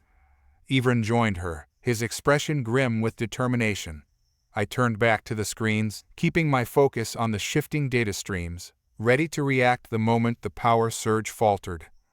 "Now," I shouted, as the power readings hit their peak. A blinding flash filled the chamber, followed by a sharp, snapping sound as the construct's energy flow cut out. The vibrations in the air ceased, the oppressive weight lifting like a veil being pulled away. I gasped for breath, my vision clearing as the construct's pulse faded into a dim glow. The recalibration halted in mid-process. The room fell into silence, broken only by the sound of our ragged breathing. We had bought ourselves time, but at a cost I couldn't yet comprehend. The projection we had fed the construct still lingered in its memory, a false truth woven into the fabric of its data. And now, the construct believed that Earth was something it wasn't, a world in the midst of a transformation it had yet to truly experience. I met Dr. Zhang's gaze, seeing the same fear and uncertainty mirrored in her eyes. Evren steadied himself, his face set with determination as he looked back at the construct's dimmed form. We had altered the rules of the game, but the question remained, had we saved Earth, or merely delayed a reckoning that we could no longer avoid? In the silence that followed, the air seemed to hum with a new kind of tension, a question that had yet to be answered. What would the watchers see when they finally turned their gaze back toward us? And would they find a world that met their impossible standards, or one that fell short of the unknown threshold they had set? We weren't done, not by a long shot. The construct lay dormant, its once pulsing core now a dim ember among the tangled machinery. But its presence, its silent, watchful nature, loomed large, like a sleeping beast in the corner of my mind. Despite the power cut and our desperate maneuvering, it hadn't shut down entirely. Its protocols had simply shifted, recalibrating its priorities. And as I watched the energy readings stabilize, one thing became painfully clear: the construct wasn't done with us. For a moment, we all lingered in that uneasy quiet, catching our breath. But the weight of our decisions, the implications of what we had done, pressed down like the gravitational fields that had so quickly become our obsession. Evren broke the silence, rubbing his temples as if to push away the tension that had seeped into the air. "That was too close, Larissa. We need a new plan before it wakes up again. A real one this time, something that doesn't just buy us time." I studied the readouts scrolling across the screens, my mind running through the events of the last few hours. We had convinced the construct of Earth's adaptability by manipulating its data, but in doing so, we'd opened a new can of worms. The altered projection still lingered in its memory banks, a version of Earth that didn't exist, yet one that the watchers might believe to be real. And worse, the recalibration attempt had left traces, changes in the gravity field that could ripple outward in ways we hadn't yet measured. Dr. Zhang, still pale from the earlier shock, wiped a hand across her brow. "We're not out of the woods yet. If the watchers interpret these changes as instability, they could decide that Earth is a failed experiment. We need to stabilize the field and the construct before they notice anything off." I met her gaze, a grim determination settling in my gut. "No, not just stabilize. We need to build on what we started. If we can't erase that false projection from the construct's memory, then we have to commit to it, shape Earth's gravity into something that matches the simulation. It's the only way to convince the watchers that this world is evolving as they want." Evren's eyes narrowed, skepticism flickering behind the fear. "You're talking about changing Earth's actual gravity field, manipulating forces we barely understand. We nearly lost control with the recalibration. How do you expect to handle the real thing?" "I don't know yet," I admitted, running a hand through my tangled hair. But the construct systems are still partially open to us. We have a chance to study how it manipulates gravity, to use its technology to guide the process, rather than just reacting to its changes. If we can do that, we might be able to control the shift.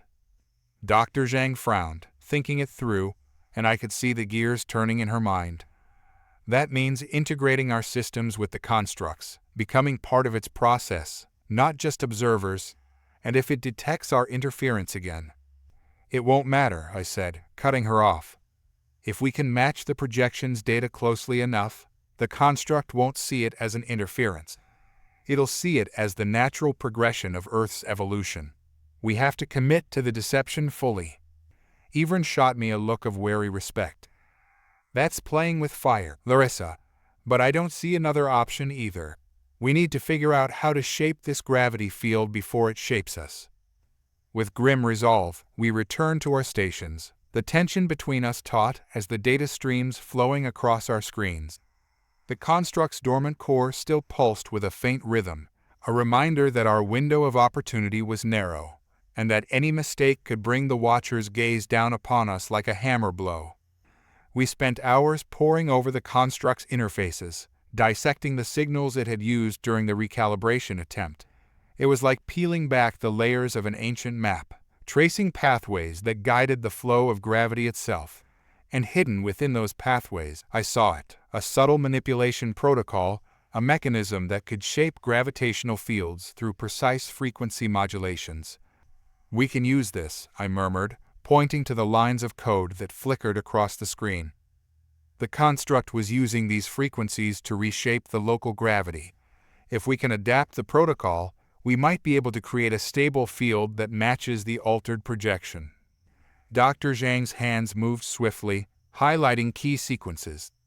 It's like a tuning fork, resonating at different frequencies to adjust the strength of the field. But we need to be careful. One misstep, and we could throw the entire balance off. Evren leaned over my shoulder, his focus intense. Then let's make sure we get it right. We'll need to test it in small bursts, local gravity shifts that the construct can read as natural variations. If we ease into it, we might just convince the Watchers that this is all part of Earth's evolution. With each adjustment, we synchronized our instruments with the construct's systems, our focus narrowing down to the delicate dance of data and energy. The console screens glowed with a strange, otherworldly light, the signals intertwining as we sent pulses into the construct's core, nudging the gravitational fields along the pathways it had carved. The first shift rippled through the facility like a tremor, a barely perceptible warping of the air that made my skin tingle. Dr. Zhang held her breath, watching the readings, and I could feel my heart pounding in time with the pulses that flowed through the machines. "It's holding," she whispered, a note of hope breaking through her exhaustion. "The field is stabilizing within the parameters of the projection." Evren's hands tightened around the edge of the console, his eyes never leaving the data. "Keep it steady, Larissa. We need to maintain this for at least another hour to integrate it fully with the construct systems." Sweat dripped down my back as I adjusted the controls, fine-tuning the frequencies, keeping the resonance aligned. Each passing second felt like an eternity, the pressure building as the construct's dormant core hummed in response, absorbing the new data without rejecting it. We were walking a tightrope, balancing on the edge of control, but the field held steady. Then, a low rumble echoed through the chamber, and the air seemed to twist, bending around an unseen axis. My hands froze over the console as a warning flashed across the screen, a spike in the energy output, far beyond what we had calculated. Dr. Zhang's voice cut through the static, sharp with panic. "The construct, it's amplifying the signal. It's trying to spread the gravity shift beyond the facility." I cursed under my breath, my mind racing through the options. We couldn't let the construct extend the field beyond our control. If it started altering gravity across a larger area, it would be impossible to maintain the illusion we'd crafted. "Override the amplifiers," I snapped, my voice tight with urgency. "Redirect the excess energy back into the core. Force it to contain the shift." Evren's fingers flew over the controls, rerouting the power flow as Dr. Zhang worked to stabilize the modulation frequencies. The room shuddered around us, the vibrations growing more intense as the construct fought against our interference, its alien logic trying to reassert control. But slowly, agonizingly, the amplification subsided, the energy spike bleeding back into the construct's core. The tremors faded, the air settling back into an uneasy stillness, and I exhaled a breath I hadn't realized I was holding. Evren's voice was barely more than a rasp. Did we contain it? I scanned the data, the lingering echoes of the gravity shift still rippling through the screens. For now, but it's adapting faster than we are. If we want to keep control, we need to find a way to lock down its amplification protocol permanently. Dr. Zhang wiped her brow, her expression set with grim determination. Then we'd better get to work, because if that thing decides to test Earth's gravity on a planetary scale, it won't be something we can stop. I nodded, my mind already spinning through the possibilities, searching for a way to keep the construct contained within our grasp. There was no room for error, no margin for hesitation. We were running out of time, and every second brought us closer to the Watcher's judgment, a judgment that could reshape our world in ways we couldn't even imagine. But one thing was certain, if Earth was going to survive, we would have to take the construct's game to its conclusion, and we'd have to play by rules that no human had ever mastered before. The construct's core continued its low hum, a constant reminder of the danger simmering beneath the surface. Its presence was no longer just a looming threat, it was a time bomb, ticking down to an unknown end. And as we worked through the night, racing to decipher its alien logic and hold the gravity field together, the weight of our predicament pressed down like the artificial gravity we had once thought we could control. Evren, Zhang, and I operated like three cogs in a machine, our motions synced by sheer desperation. Each of us chased a different aspect of the problem.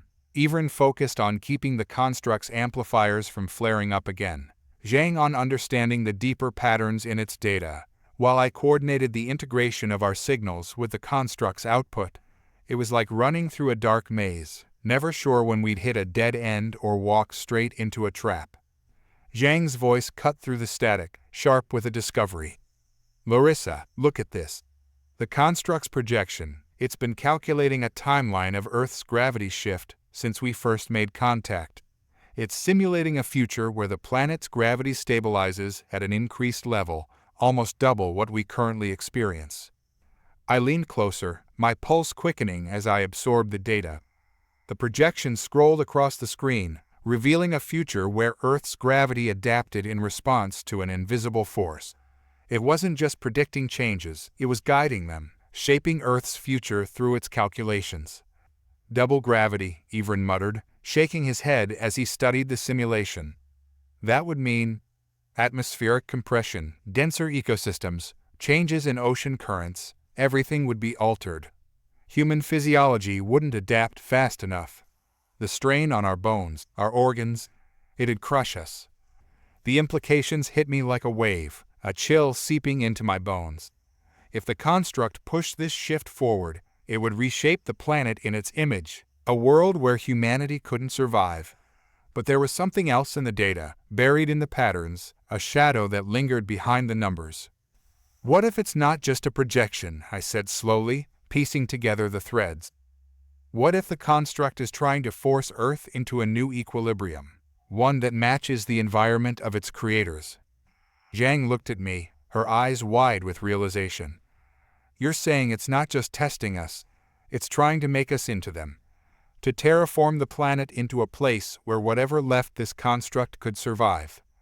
Evren's jaw tightened, a grim expression settling on his face.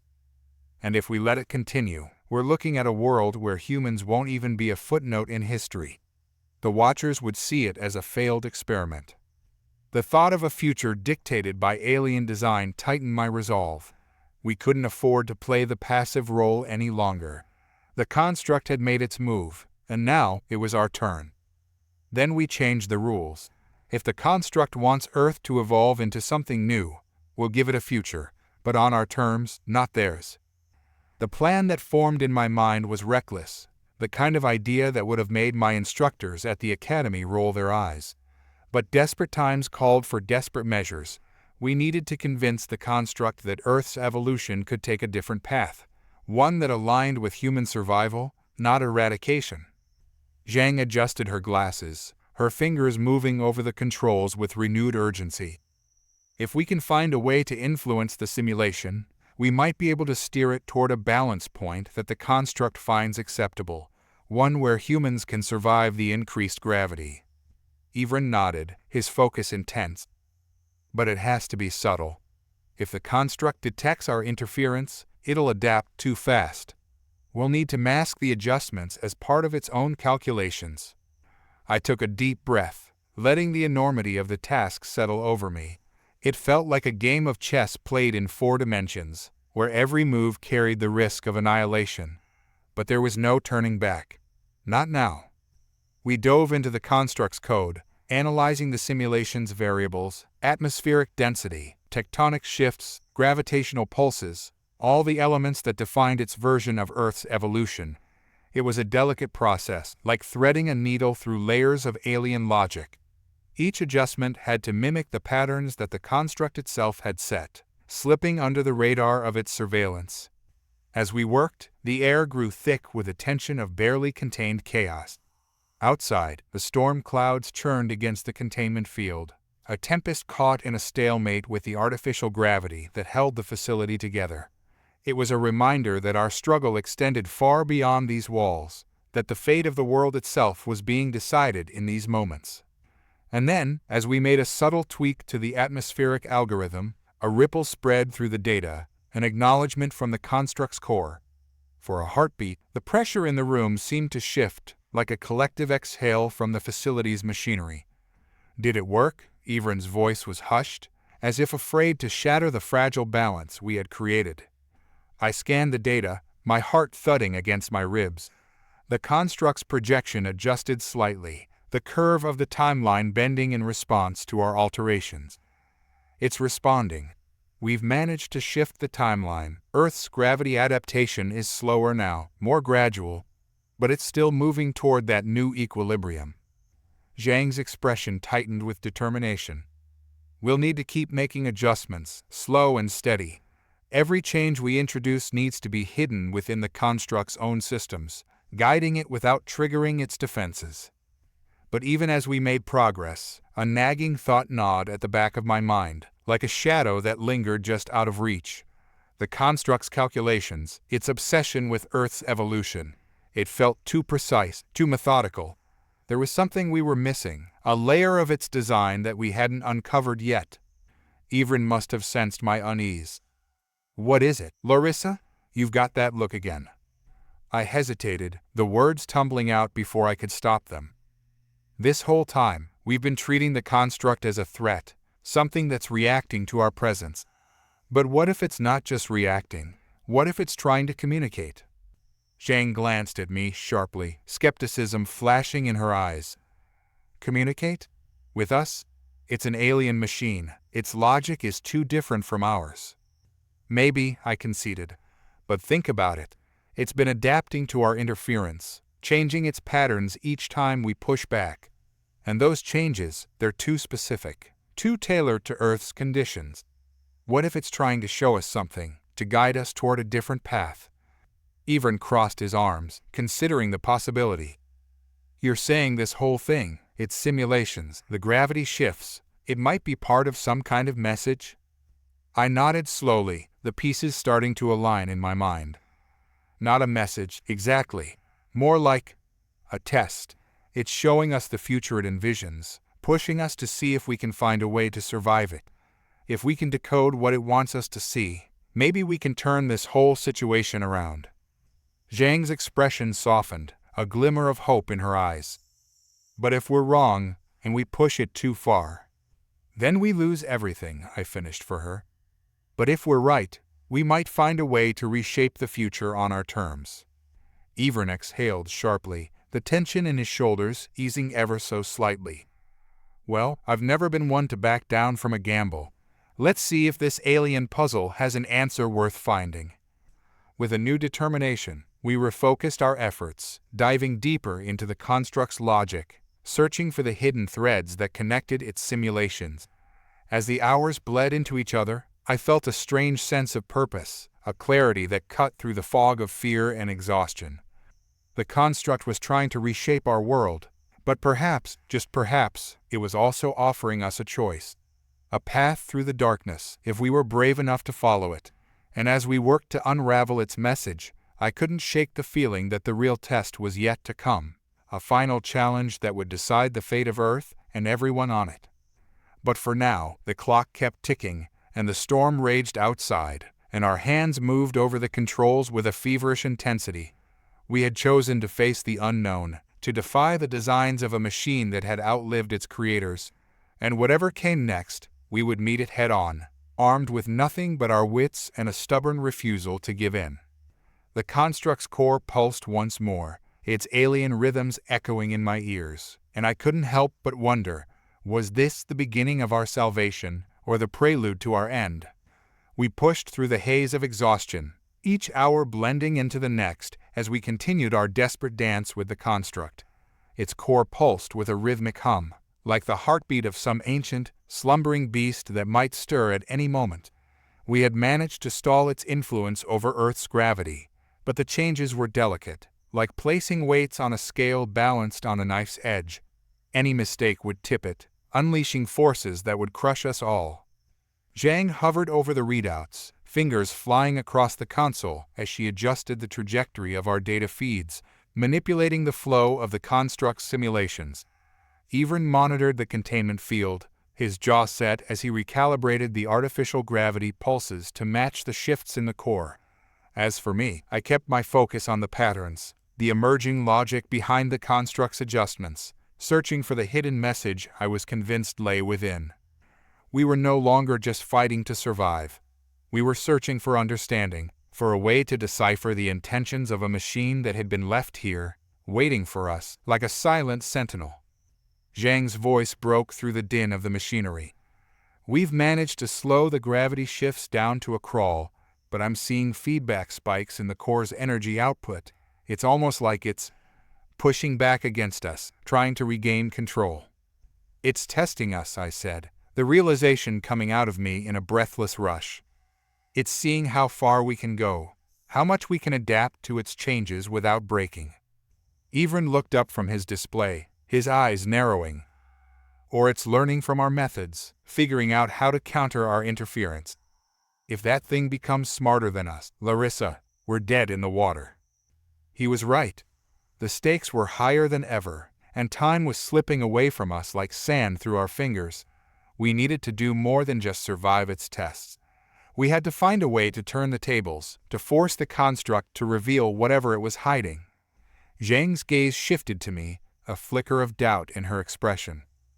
You're still sure about this whole message theory, Larissa? Because if we're wrong... I didn't let her finish. It's more than a theory, Zhang. I can feel it in the patterns. There's an intelligence behind this, a logic that's guiding its actions. But it's not just adapting for the sake of survival. It's guiding us, trying to see if we can catch up to its design. Zhang's skepticism remained, but she didn't argue further. Ivran gave a curt nod. All right, if that's our angle, then we lean into it. Keep analyzing those shifts, find the cracks in its logic, and if we have to, we'll pry those cracks open. But just as I turned back to my work, the entire facility shuddered. A low, rumbling sound rolled through the floor, and a sickening lurch twisted my stomach. The screens around us flared with warnings, power fluctuations, containment field instability, a spike in the construct's core output.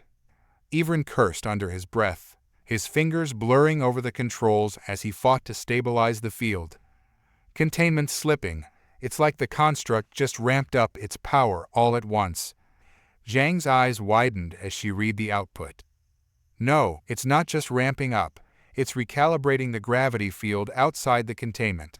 It's trying to create a localized gravity well, right under the facility. I felt the blood drain from my face as the implications hit me. A gravity well, a point where gravity would concentrate and distort space. If the construct succeeded in creating one here, It could collapse the facility in on itself like a crushed can, or worse, tear a hole in the fabric of Earth's gravity, triggering a catastrophic event that would affect the entire planet. I gritted my teeth, forcing myself to think, to focus through the rising panic. We need to counterbalance it. Use the auxiliary generators, push them to maximum output, and direct their energy into the containment field. If we can match the power output, we might stabilize the field long enough to disrupt the gravity well. Yvonne didn't hesitate, diving into the controls. You heard her, Jang. Reroute power from the secondary grid, every watt we can spare.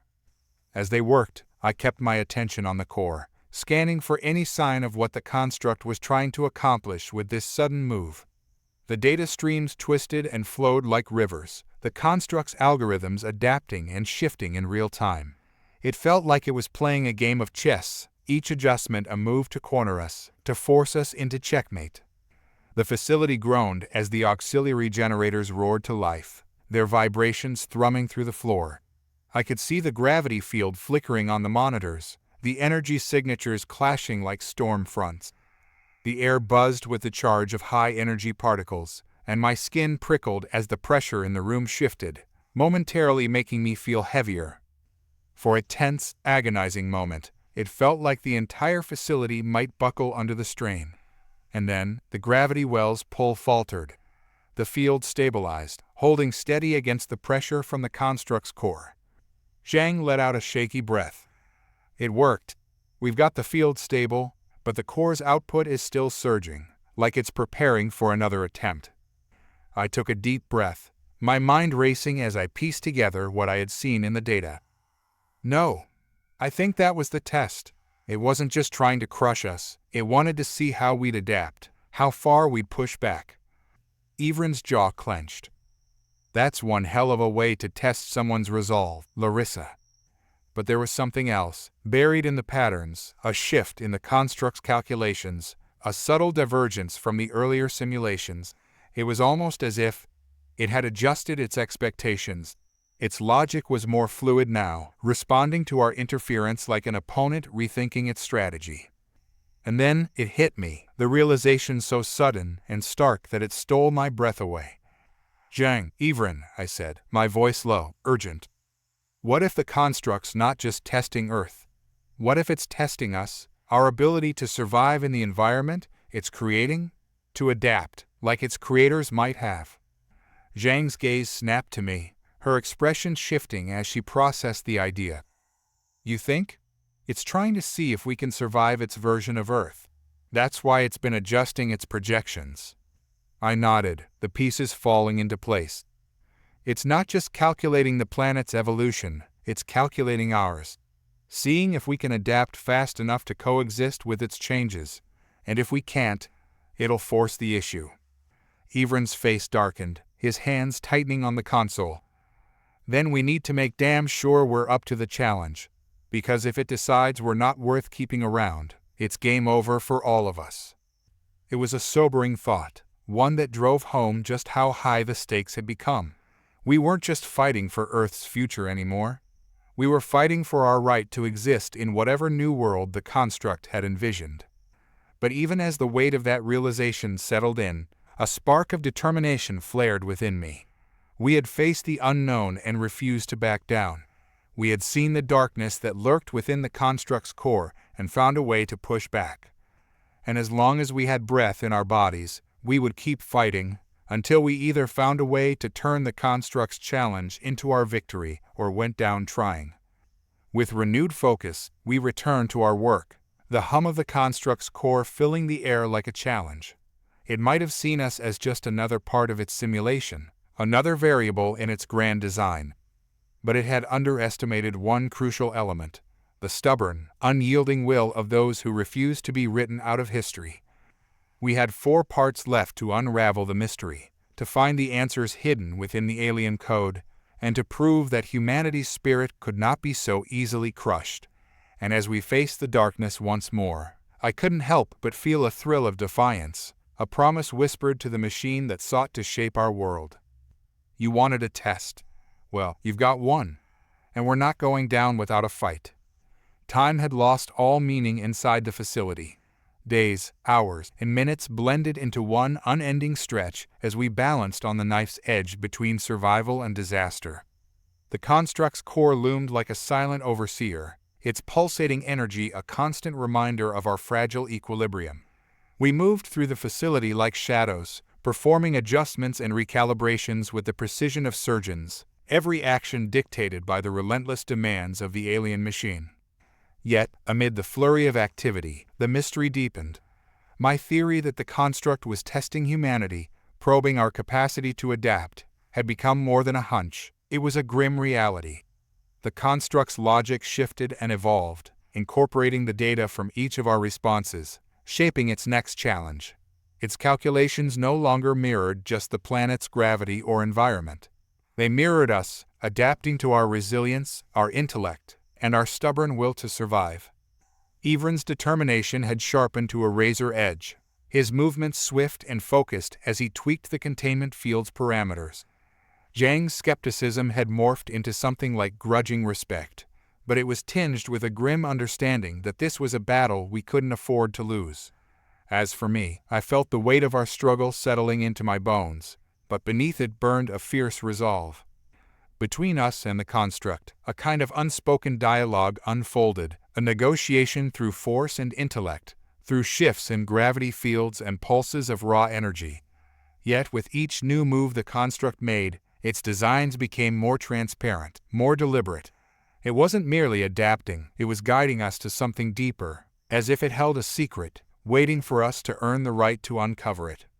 Then, one cycle, one of countless we'd endured, the core's rhythm shifted. It was subtle at first, a minor adjustment in its oscillations. But as I studied the data on the monitors, my pulse quickened.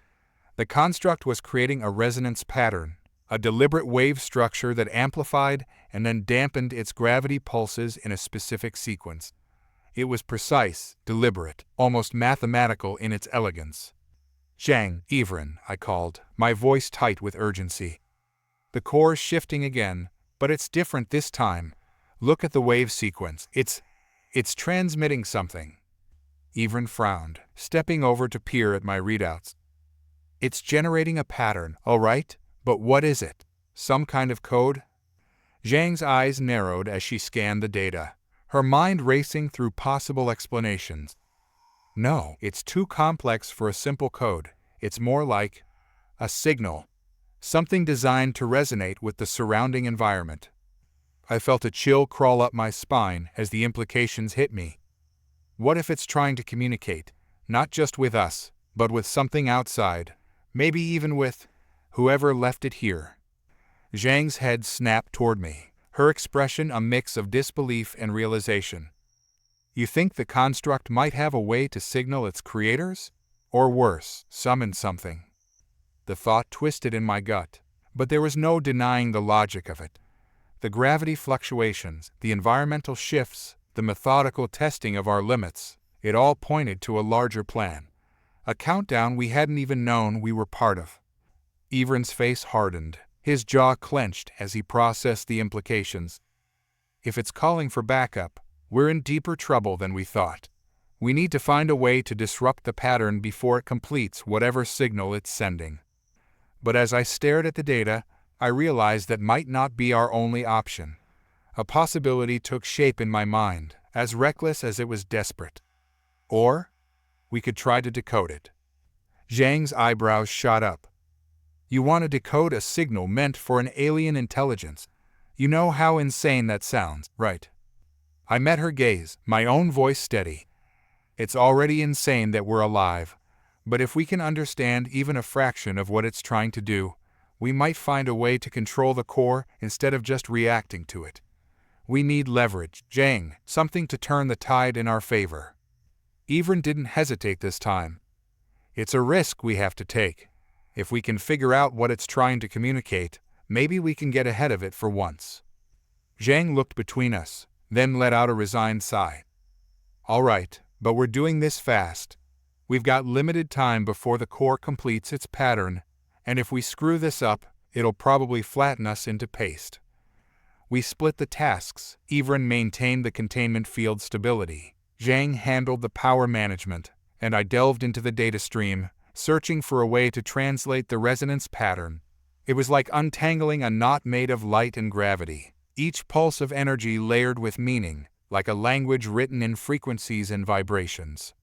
The facility hummed with the tension of our work, the constant background noise of thrumming machinery blending with the pulsing beat of the core.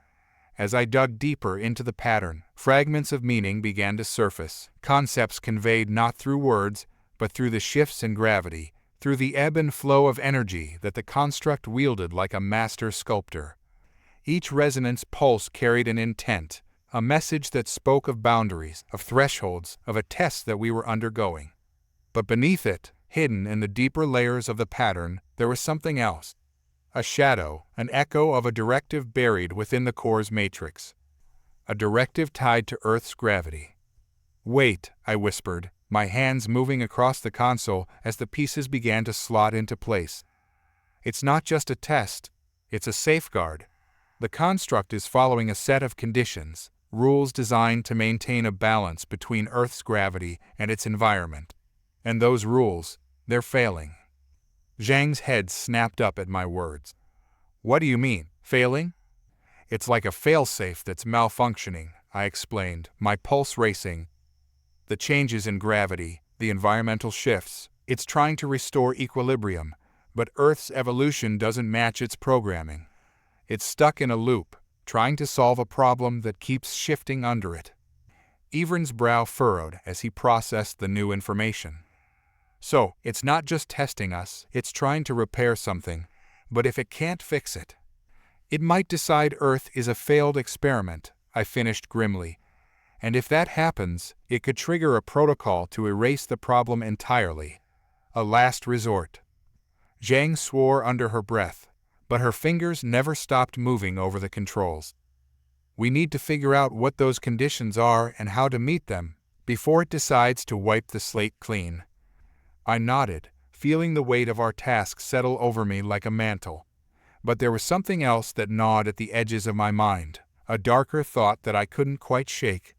If the construct had a failsafe to preserve a balance it no longer understood, what did that say about its creators, about the world they had once intended to build? The resonance pattern flickered on the screen, a dance of energy that hinted at an alien purpose far beyond our understanding. And as I stared into that pattern, I couldn't help but wonder if we were seeing a reflection of our own future, a test of our capacity to adapt to forces that defied human comprehension.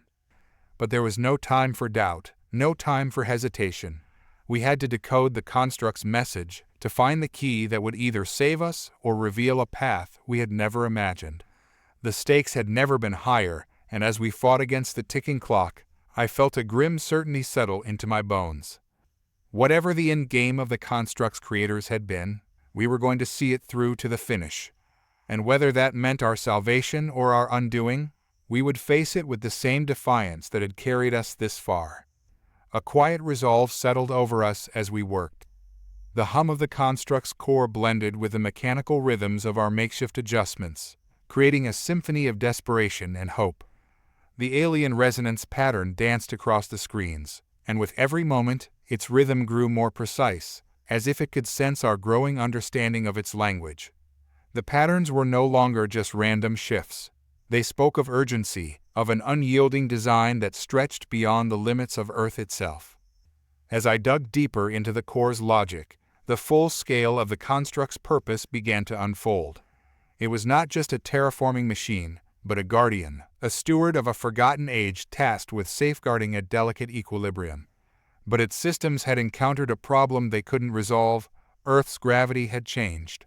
Humanity's rise and our technological advancements had altered the balance in ways the construct's creators hadn't anticipated. It was stuck in a loop, trying to restore a balance that no longer existed. And if it couldn't, it would reset everything. I felt the weight of that realization press against my mind like a suffocating presence. It had the power to alter the fundamental forces of our planet, to erase what it saw as deviations from the parameters of its original design. But it wasn't all-knowing. It was struggling, caught between the imperatives of its programming and the unpredictability of Earth's evolution. If we could understand its directives, we might have a chance. One shot to reprogram its failsafe before it enacted the final reset. Yvonne and Zhang were like extensions of my own thoughts now, their movements synchronized with mine as we navigated the complex currents of the construct's logic. Zhang's expertise in power systems kept the containment field stable, even as the core's fluctuations grew more erratic. Yvonne's engineering skills had become our lifeline, enabling us to bridge gaps in the construct's damaged infrastructure, to reroute energy flows that would have burned us out long ago. But as we reached the final stages of decoding, the core shifted again, its resonance pattern collapsing into a dense, rapid oscillation. My heart pounded as the realization struck. "It's initiating the reset," I said, my voice tight with urgency. "We're out of time." Yvonne's jaw clenched.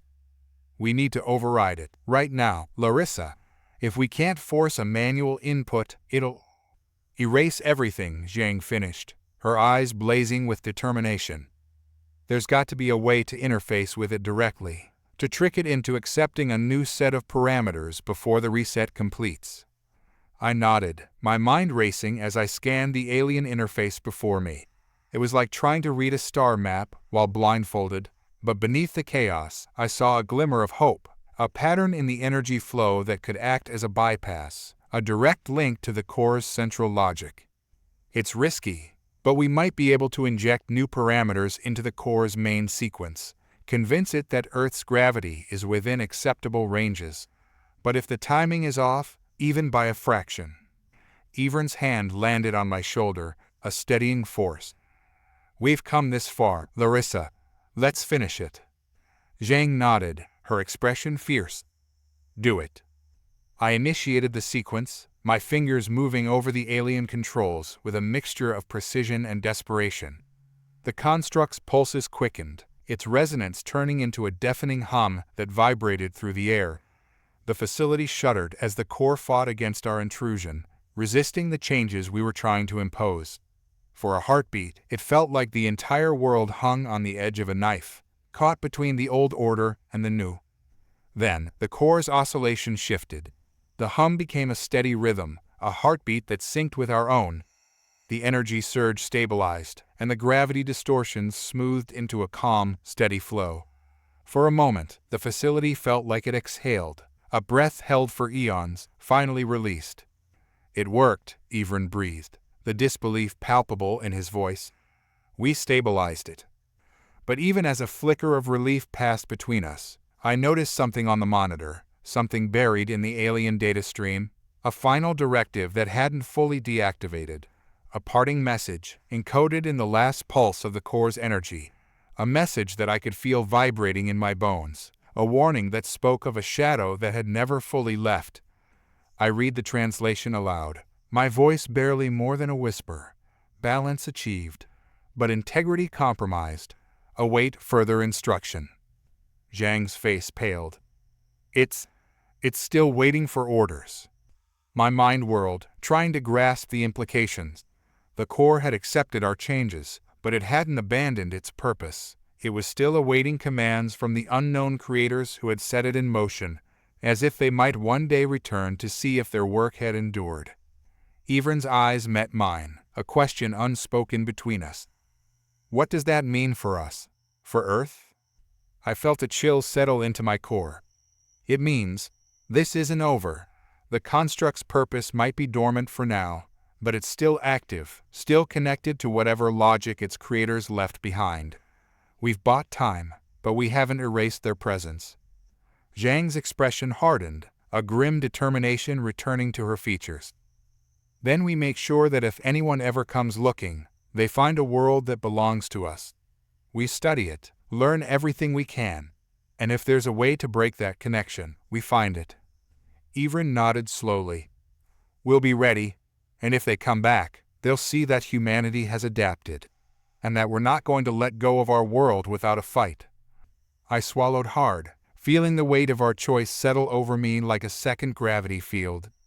The unknown creators might have left their mark on Earth, but they had underestimated the resilience of those who would come after them. We had fought to understand the construct, to unravel its secrets, and in doing so, We had become part of its story. As we stood in the shadow of the silent core, I couldn't shake the feeling that something beyond our understanding had awoken within that ancient machine, a presence that would linger in the background of our world, shaping its future as surely as the pull of gravity. But if that presence ever returned, it would find us waiting, ready to defy its designs and carve our own place in the universe. For now, though, Earth's gravity held steady, a quiet promise that we had made our mark as well, imperfect, defiant, and undeniably human.